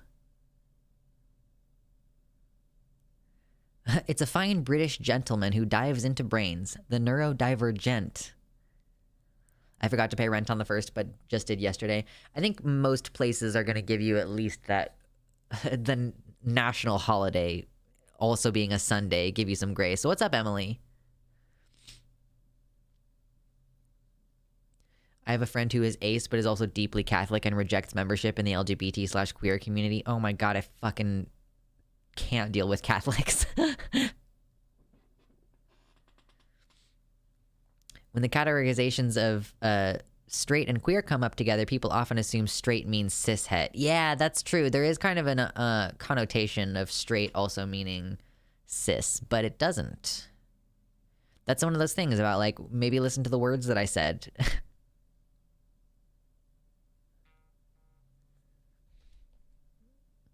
Phone make noise, go burr. I'm so excited for the food that I'm gonna make when we get out of stream. Because someone mentioned that they had sketty earlier, and I was like, I am gonna make spaghetti, and it's gonna be so yummy. Oh my god, so yummy. Almost forgot my loan payment. Listen, you know, as we're keeping on, we're reminding each other of what's going on here. Pay your bills, all right? Here's your maybe we should do every once in a while reminders. Like, by the way, make sure all your bills are up to date. Catholics can be really cool in my experience. It's just the fake-ass trad-cath converts who are really fucking annoying. But none of them really tend to be queer. Yeah, I shouldn't complain about Catholics too much. I mean, like, you know, goddammit Malcolm, right? Brother Malcolm. He's a trans guy and he's Catholic. And I'm like, all right. Maybe I should talk to him about it sometime. I think the straights versus queers dichotomy is a remnant of the belief that being trans is just turbo gay. Spagussy. Oh, true. That sound. Sorry. Everybody with the headphones on, I'm sorry. I'm sorry for what I just did to you. I'm not really that sorry, but I am a little bit. Catholics tend to be a hell of a lot more progressive than Protestants. Really? ASMR stream when? I've done some ASMR stuff before, haven't I? I feel like I've done this before. I have a video on the stream that looked more like hitting an invisible bong. Hold on, I can do that too.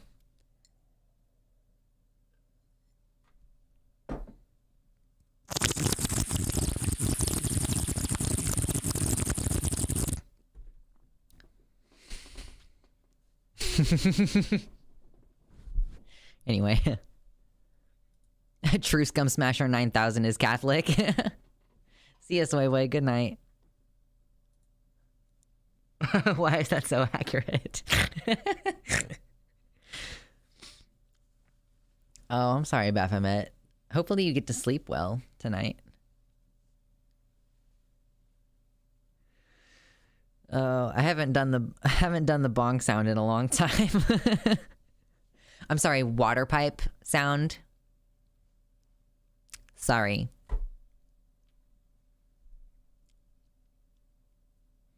Speaking of that, I found out that you're not supposed to take THC with lithium. I guess that's why I couldn't remember shit. Oh, that doesn't sound good.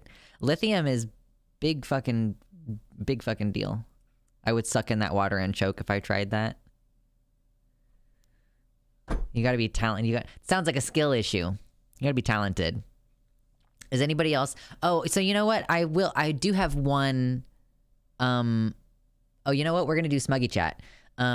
I do have one actual, like, resolution for the new year. Okay? And that is to train my gag reflex. Dix Chat. True! So I had like a wart. I had like an HPV papilloma in the back of my throat, like in the back of my mouth for like over a year. And I finally got it removed so I can do oral again.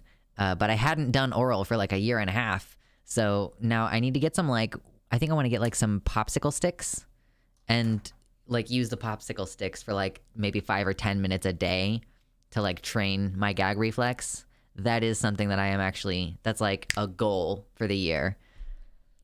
It sucked in my relationship to not have access to that specific level of intimacy for the past long time. So tongue depressors, yeah. Gag reflex is nature's fucking 1984 ass big brother trying to keep you from sucking dicks, and it sucks. Gag reflex can be trained. I've tried so hard, but I always seem to hit a ceiling. Yeah, I mean, the idea is like, you can do it with your toothbrush, or like all I have at my desk right now is like a pencil, and I feel like, or a pen, and I feel like this is like a gross thing to do this with, but I'm gonna do it anyway.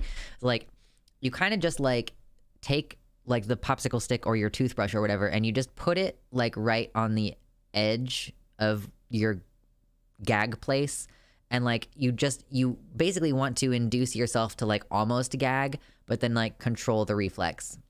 So gradually what you don't mess with your uvula. It's like put it on the back of your tongue, you know, like this, like okay, we're about to do some clip worthy things here. Are you ready? Like you want to do like this.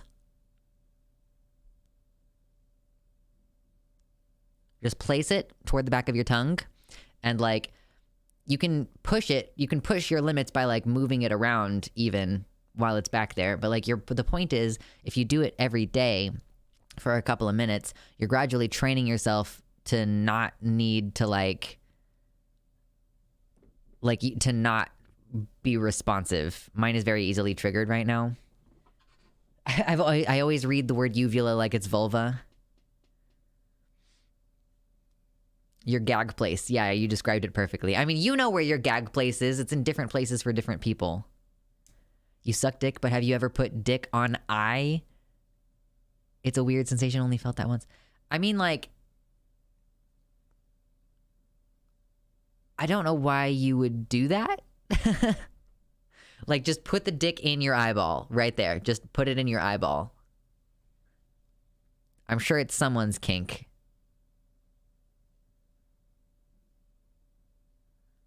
Jesus. Fuck her in the eye, fuck her in the eye. Oh my god. Things have gone off the rails. Fellas, do your bros know where your gag place is? Yeah, don't get cum in your partner's eye. It can get infected, can't it? Like, it's not good. Also, it's like a direct line to your bloodstream.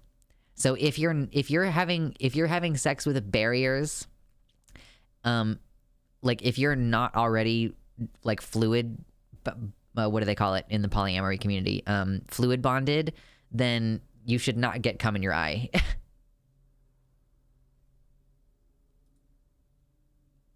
You talk about dicks, but have you ever snuck into a hospital to steal all the bags of dicks they keep stashed there? That's going to be the ultimate transmasculine heist. Cum is all natural, it can't hurt you. Yeah, just like cyanide. Dangers of the IOC. Gotta hate you fucking people. God damn it with Otro. Oh man. Okay, so I do just kind of want to show you guys something since we're talking about smuggy stuff. I feel like this is gonna be unrecognizable enough that I can't get zucked for it. Maybe that picture is a little bit more recognizable. It's like I think it's going to be really hard to determine what this is. So hopefully the stream doesn't get killed immediately. But I want to get a toy. I think that probably like my major like frivolous purchase for the month of January is going to be this toy, as long as no one else buys it. There's only one left. Should I not show it to you? Because there's only one left. Maybe I'll show you the one that I don't want.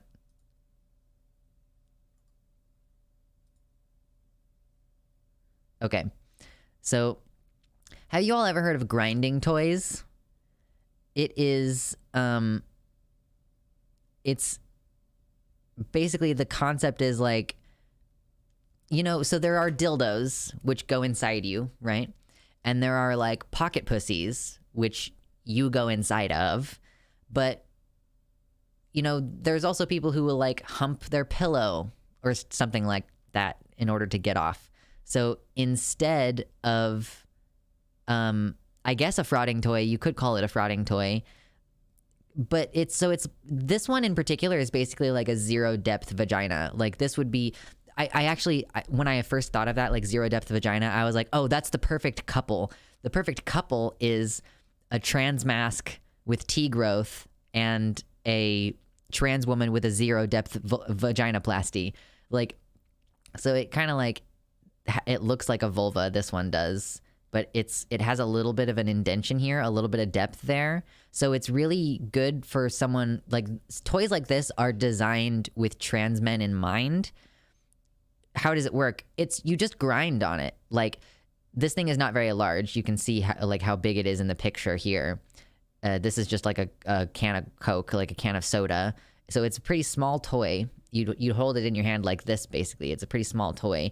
But you can grind against the uvula. Exactly. You just put that on the pillow or whatever, and then you rub your junk against that. So like for trans men, like you can basically you can penetrate this in a way that you can't really penetrate other pocket pussies. So I think I'm gonna get this for myself as like my splurge purchase in January. I like my vibrator. Like I have a vibrator. It just is getting kind of boring. And now that I live alone, like, you know, when I lived with my partner, I kind of, you know, when you live with a partner, I think that you tend to hinge a lot of your, so there's several different companies, Baphomet, that do, there's several companies that do toys like this. I just happen to really like this one. So this is the one that I settled on. But splurge, you say? True. Time to do some calisthenics. Frauder size. True. Is it considered it's basically like, is it considered frauding if it's two vulvas? You'd usually just call that scissoring, right? But could you call it frauding if you're just smushing your nulls together? I'd consider it frauding. Okay, cool. But yeah, so like, but you know, I'm like, I live alone now, and like, if I'm gonna be doing masturbation, it might as well be fun. At least if you want it to be frauding, or if you're like trans mask, right? Yeah, it's just a difference of terms that it would depend on what you prefer. Like, if I were to get a strap-on and I were to use that strap-on on like my cis male partner, I would not call that pegging, and I would be very upset if someone called that pegging, because it's not. But I have a trans mask friend who does fuck their partner like that, and they're okay with calling it pegging. But I would be really uncomfortable with that. And then on the other hand, you also have trans girls who, when they use their actual dicks to top someone, they call that pegging. EB, with the $30 donut, I am encouraging you to buy the thing now. Happy New Year. Thank you. I was going to budget for it anyway, but that makes it much easier. Thank you. I don't have to feel guilty about it now, you know? Not that I was going to really feel guilty about it before, but thank you. Seriously. I hope that you're doing well. I hope that you like lurking. You know? I would call that pegging. Google says that frauding is anytime you're rubbing genitals together. It's usually pebis, but not necessarily. Okay, that's perfect. Seriously, thank you. I'm a creepy lurk. You're a lurker who only posts to encourage me to buy a sex toy. So thanks for that. But yeah, if I'm going to masturbate, it might as well be fun. I use my AMAB junk the way people use a strap-on, but it stops being fun and starts being awful when the sex is over. I want to get bottom surgery and then use a strap-on as a power move to society.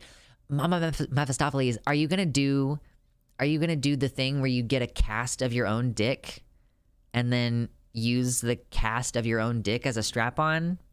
Because that would be big numbers. Listen. Smuggies. Horny lurk. True.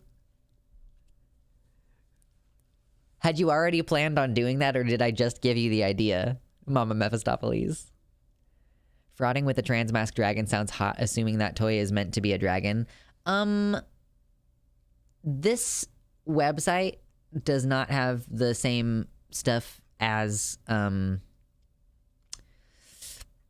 this does not have the same, like, you know when you go to Bad Dragon and there's like a little story, right? This doesn't have a little story on this website, I don't think.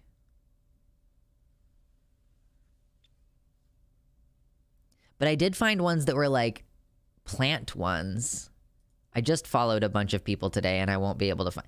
I really wish that you could see like who you've recently followed. You know what I mean? 100% was already planning on it. It's going to go in me and be my strap. That's incredible.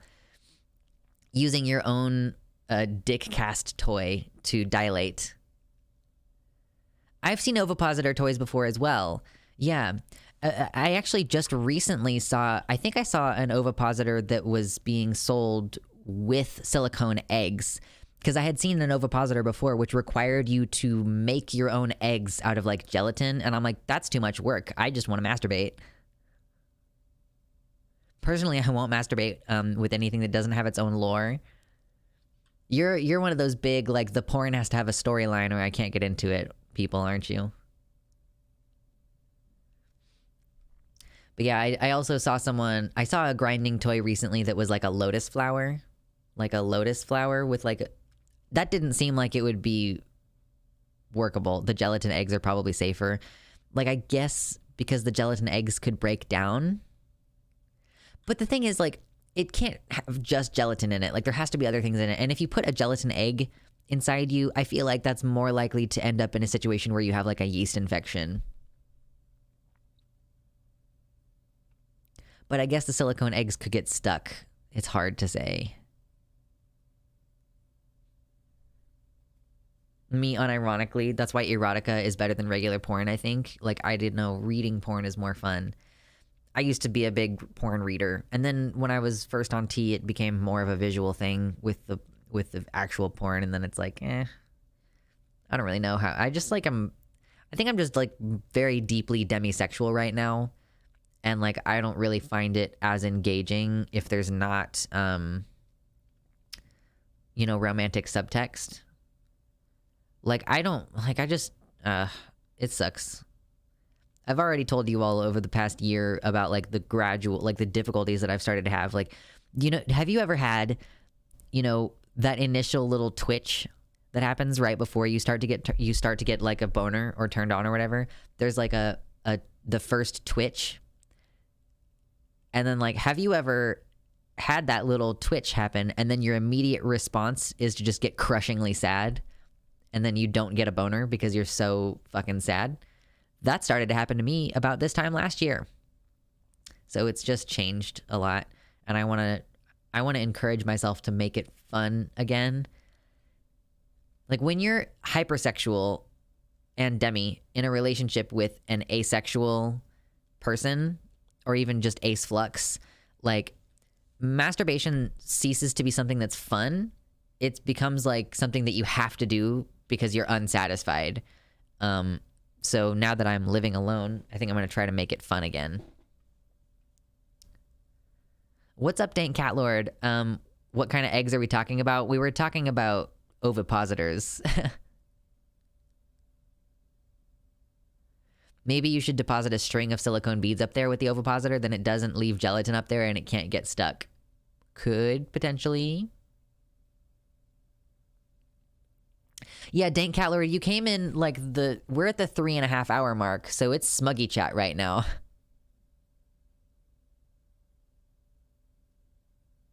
Ovipositors might be the way to go. With the way the price of eggs is going, Jesus.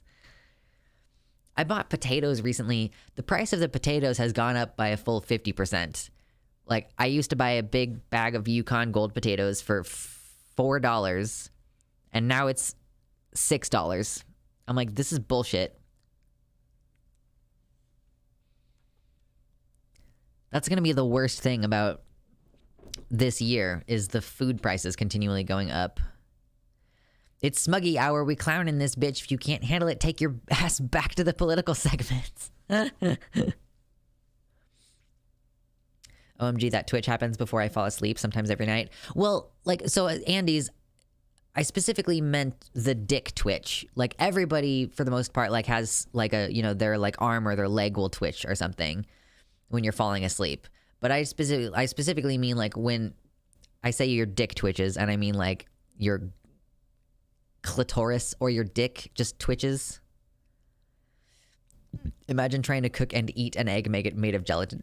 Yeah, that's why they're not for eating. When I get tired, I go on Grindr and tell my life story to T for T people. Lux does this. It's all valid. Do you mean me does this? I don't do this.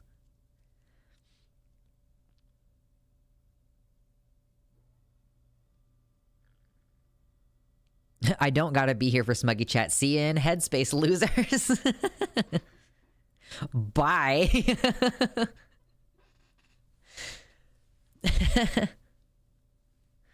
Oh gosh.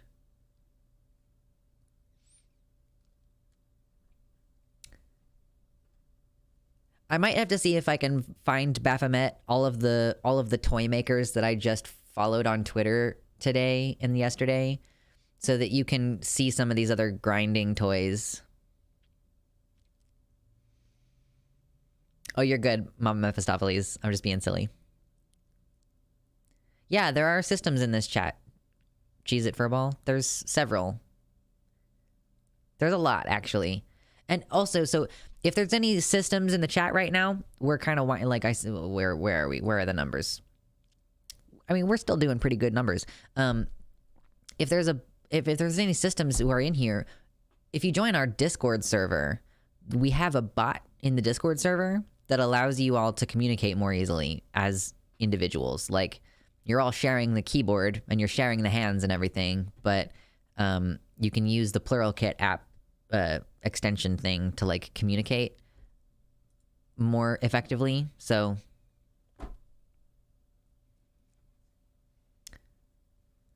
I keep saying I'll sleep, then I don't. I know, Venusian. It's such a struggle. It's Pluralkit. Is there another one that's more preferred? Yeah, no, you're definitely not the only one.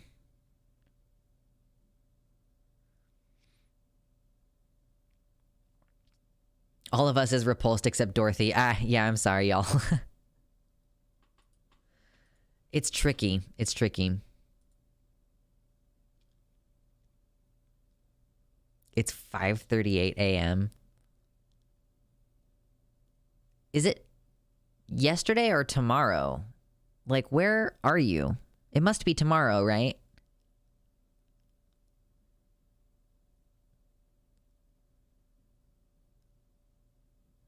What does that mean, the thumb and the pinky? Does it mean hang up? Do you mean this? Is this what you're talking about, Andy's Mints?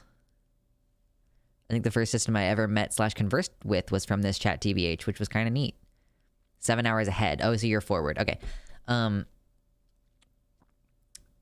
Yeah, who was the first system I ever talked to? I don't know if you're still here, Hollow, or anyone from the Morningstar system, but like, were they the first system that I talked to? Because there was also the River system in the old server for a long time, and they ended up leaving the server.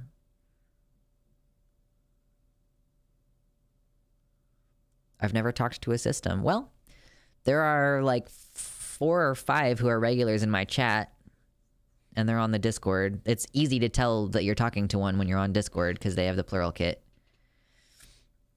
I thought it meant drink up. Yeah, so Andy's meant... So yes, it can mean like pick up the phone, or like if you say like I'm on the phone, but you could also use it to... It's like it's hang loose. It's a like surfboard guys be like it's a way of just being like what's up or something like that. Like, that's cool. Right on. That's what it means.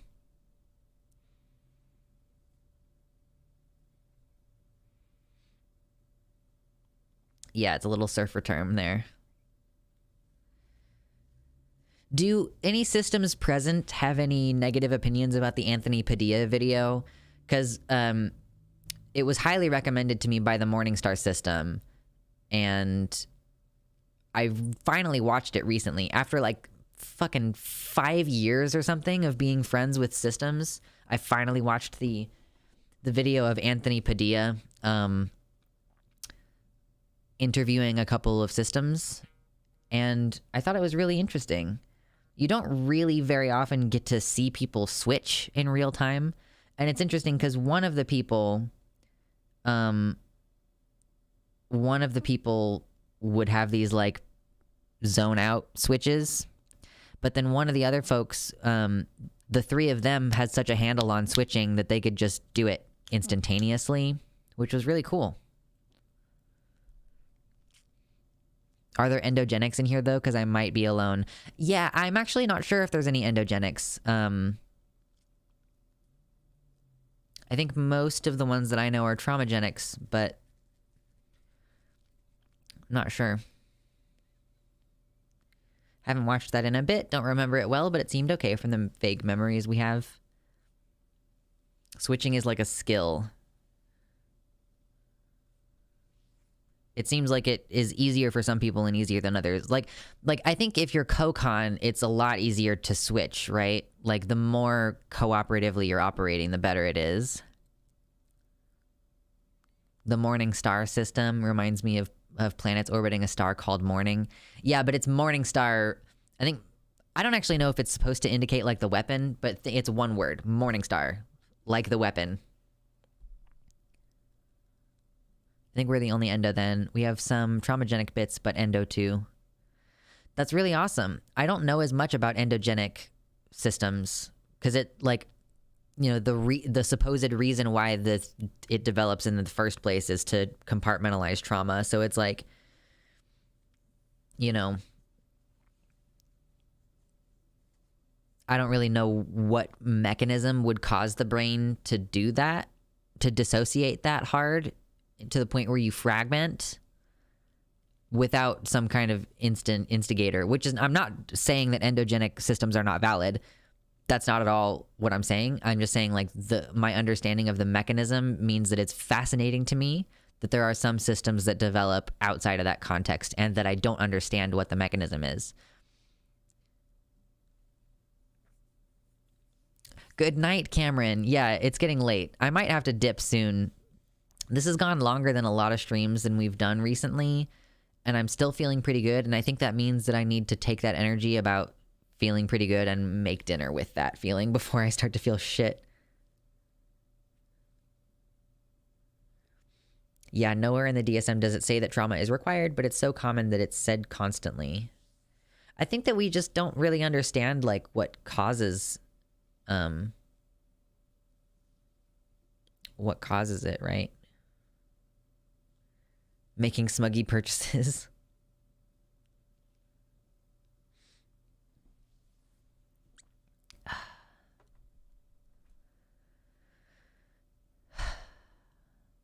Yeah, I'm actually going to go too. Good night, everyone. Yeah, Venusian, good night. You've been saying you're going to go for a while. I hope you sleep well.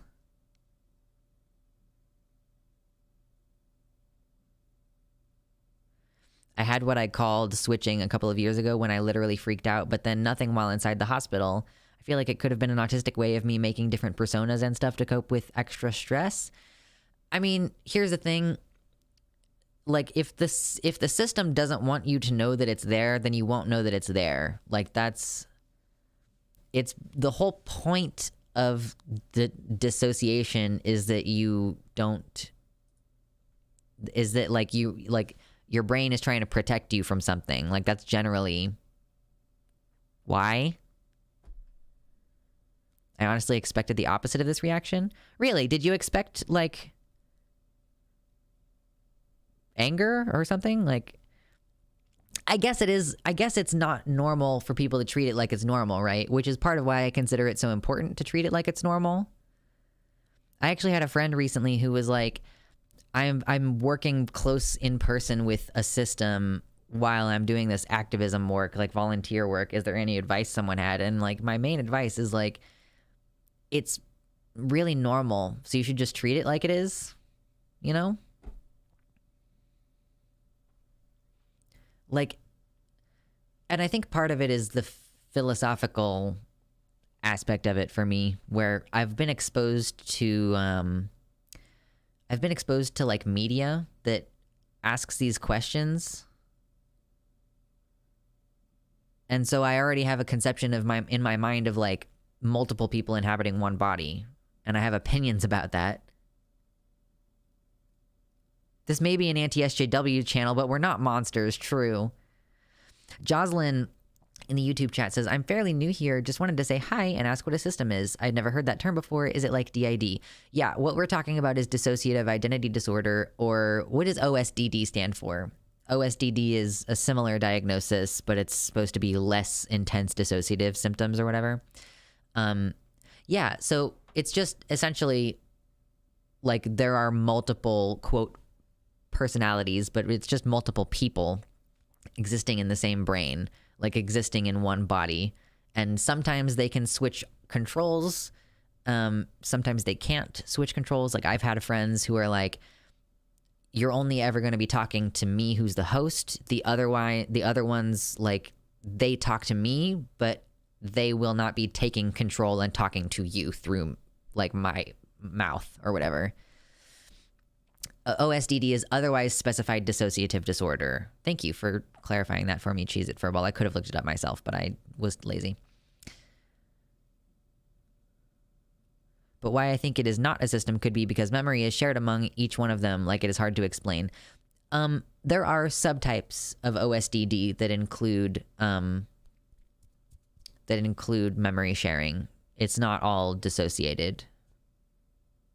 I wish I was better educated on systems and, like, specifically if it was something you'd, quote, know you're affected by. Yeah, I don't think that...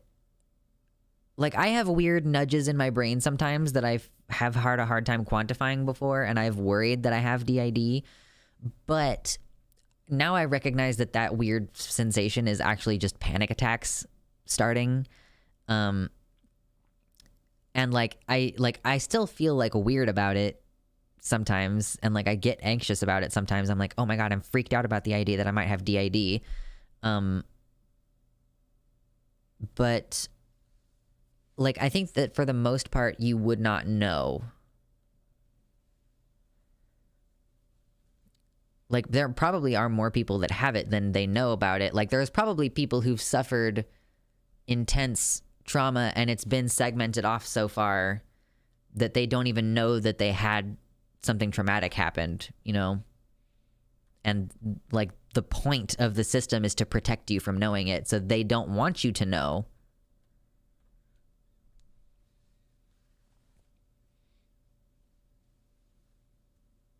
I'm a front stuck host.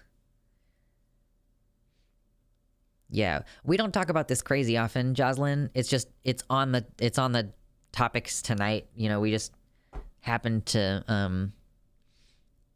cover this because we happen to have a lot of systems in the chat.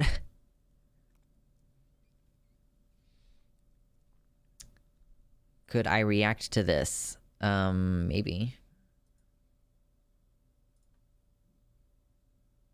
What is this? Okay. Shush. Oh. Oh boy.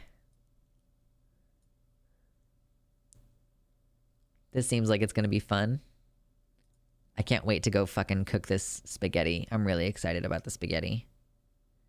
That pinching sensation in the back of your head, it's your alert calling another headmate a thought.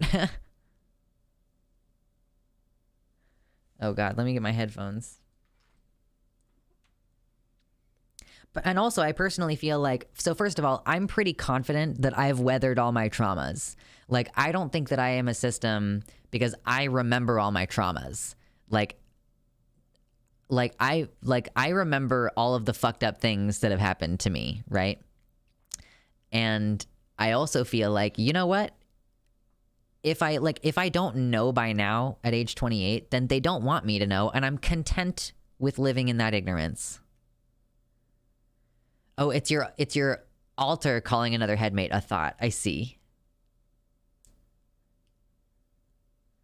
I have some pretty fucking crazy bad PTSD that I've been talking to my psychiatrist about, including symptoms of dissociation. So I'm like, IDK, I really don't know.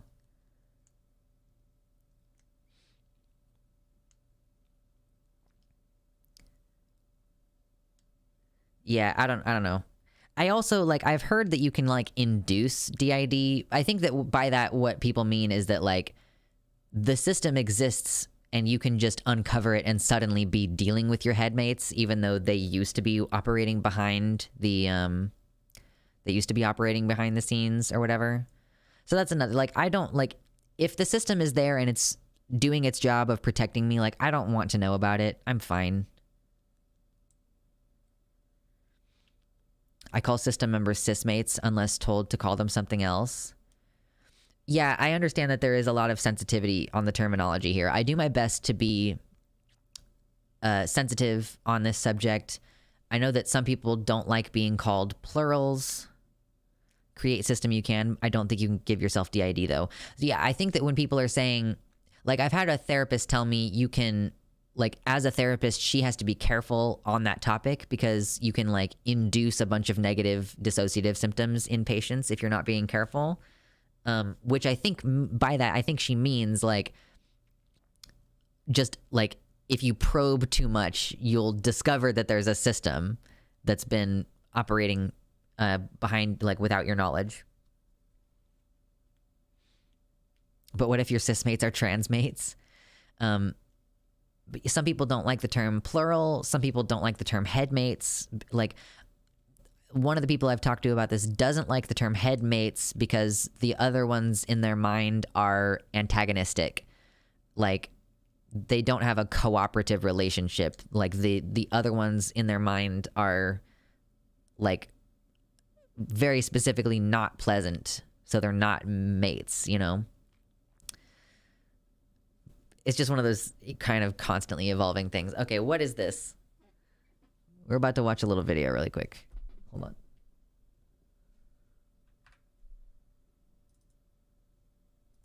Is Ms. Crave here? Here.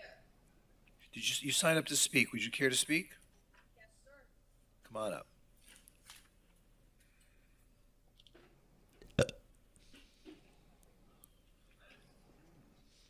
Oh my God. Does this get any higher quality? Good evening. No, it does not. Good evening.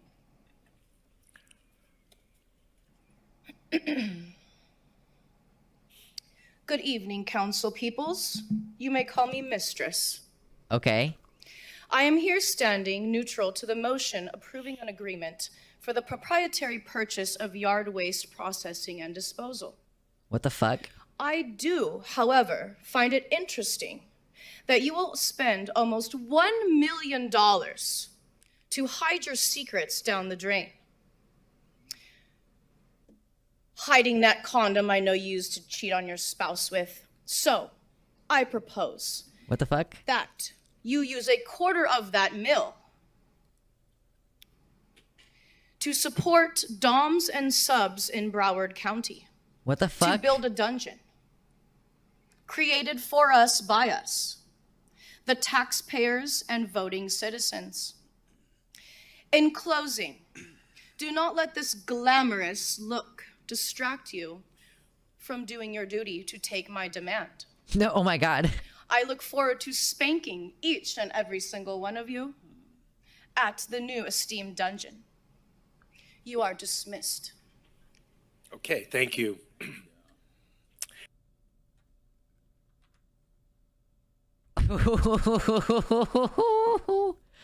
Okay.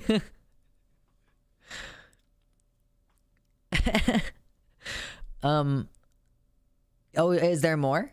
Oh, okay. I didn't know there was more. It gets better. I didn't know that it got better. I assumed that was the end of the video. And happy holidays to you. Anyone else wish to speak? There being none. City manager, are there any districts that have a dungeon? Not that I know of. Okay, I just wanted to check. Thank I you. thought there was one at the Sapphire. No, please. I know But there were a thank couple of proposed clubs of a variety of natures from a couple of years ago. I thought they were mostly in District 2, though. Mostly, we have a lot of things going on in District 2, but no, I don't think we have any dungeons. But Okay. First dungeon, true. And happy holidays to you.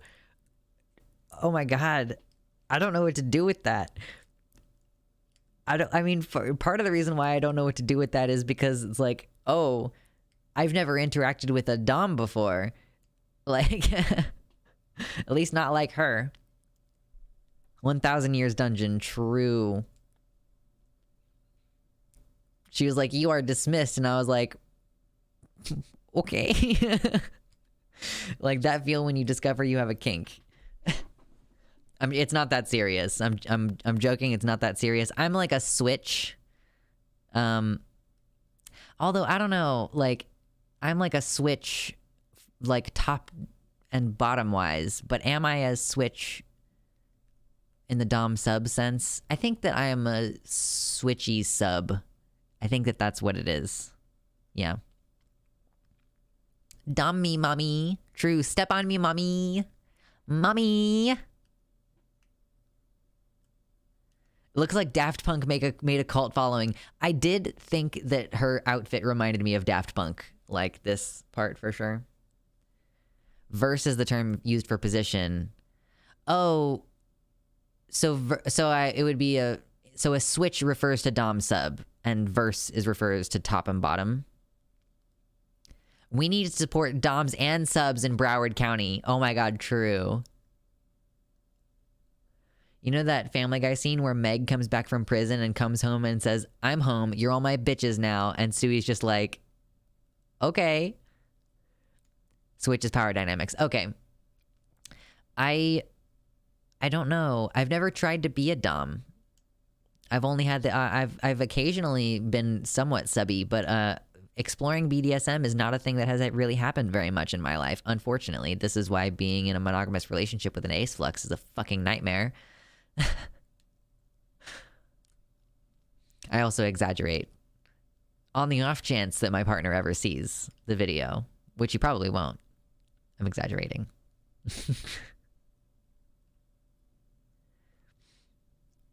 Okay, so I'm a subverse. Sometimes I wish I could just have a trans girl come up to me and say, "You're my bitch now, for real." Whew, true. Wow. Lux is subversing. True. Gasp, I'm ace flux too. Cheese it, furball. Do you use that term to mean like some days you are asexual 100% and other days you do have sexual proclivities? Because that's like more or less my use of that term in this context is like 90% of the time my partner is ace, and then sometimes less.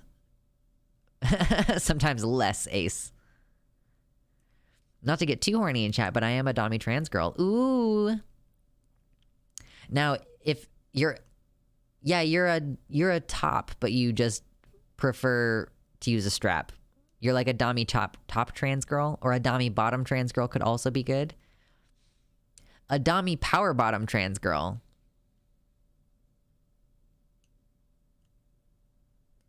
This conversation is absurd.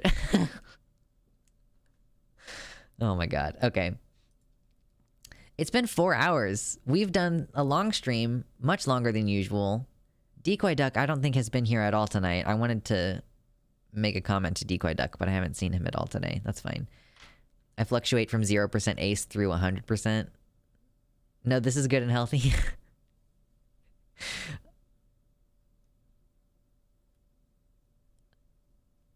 Yeah. Okay. This has been an amusing conversation. I'm gonna buy myself a frauding toy this month. I'm not gonna talk to you about it. Well, I'll talk to you about it. I'm not gonna show any pictures, though. The Fansly is for cool goth outfits only, and not for any actual sexual content. Unless it's feet pics, which I'm still thinking about doing. Autocorosexual or lithsexual for me, sorta. You have reached a level of specificity that I have no desire to delve into. And I apologize for that. Okay, thank you all so much for hanging out. We've had a productive and enjoyable conversation. And as far as I know, I will be talking to you on Thursday, and the schedule should be... the schedule is not going to be totally normal this week, because I'll see you on Thursday, and then normally we would stream on Sunday, but we're actually going to stream on Saturday night. We're going to do a panel on Saturday night, the trans genocide panel, and there's going to be at least one person on that panel who I loathe, so it should be fairly exciting. Yeah, good night. Thank you all. Goodbye.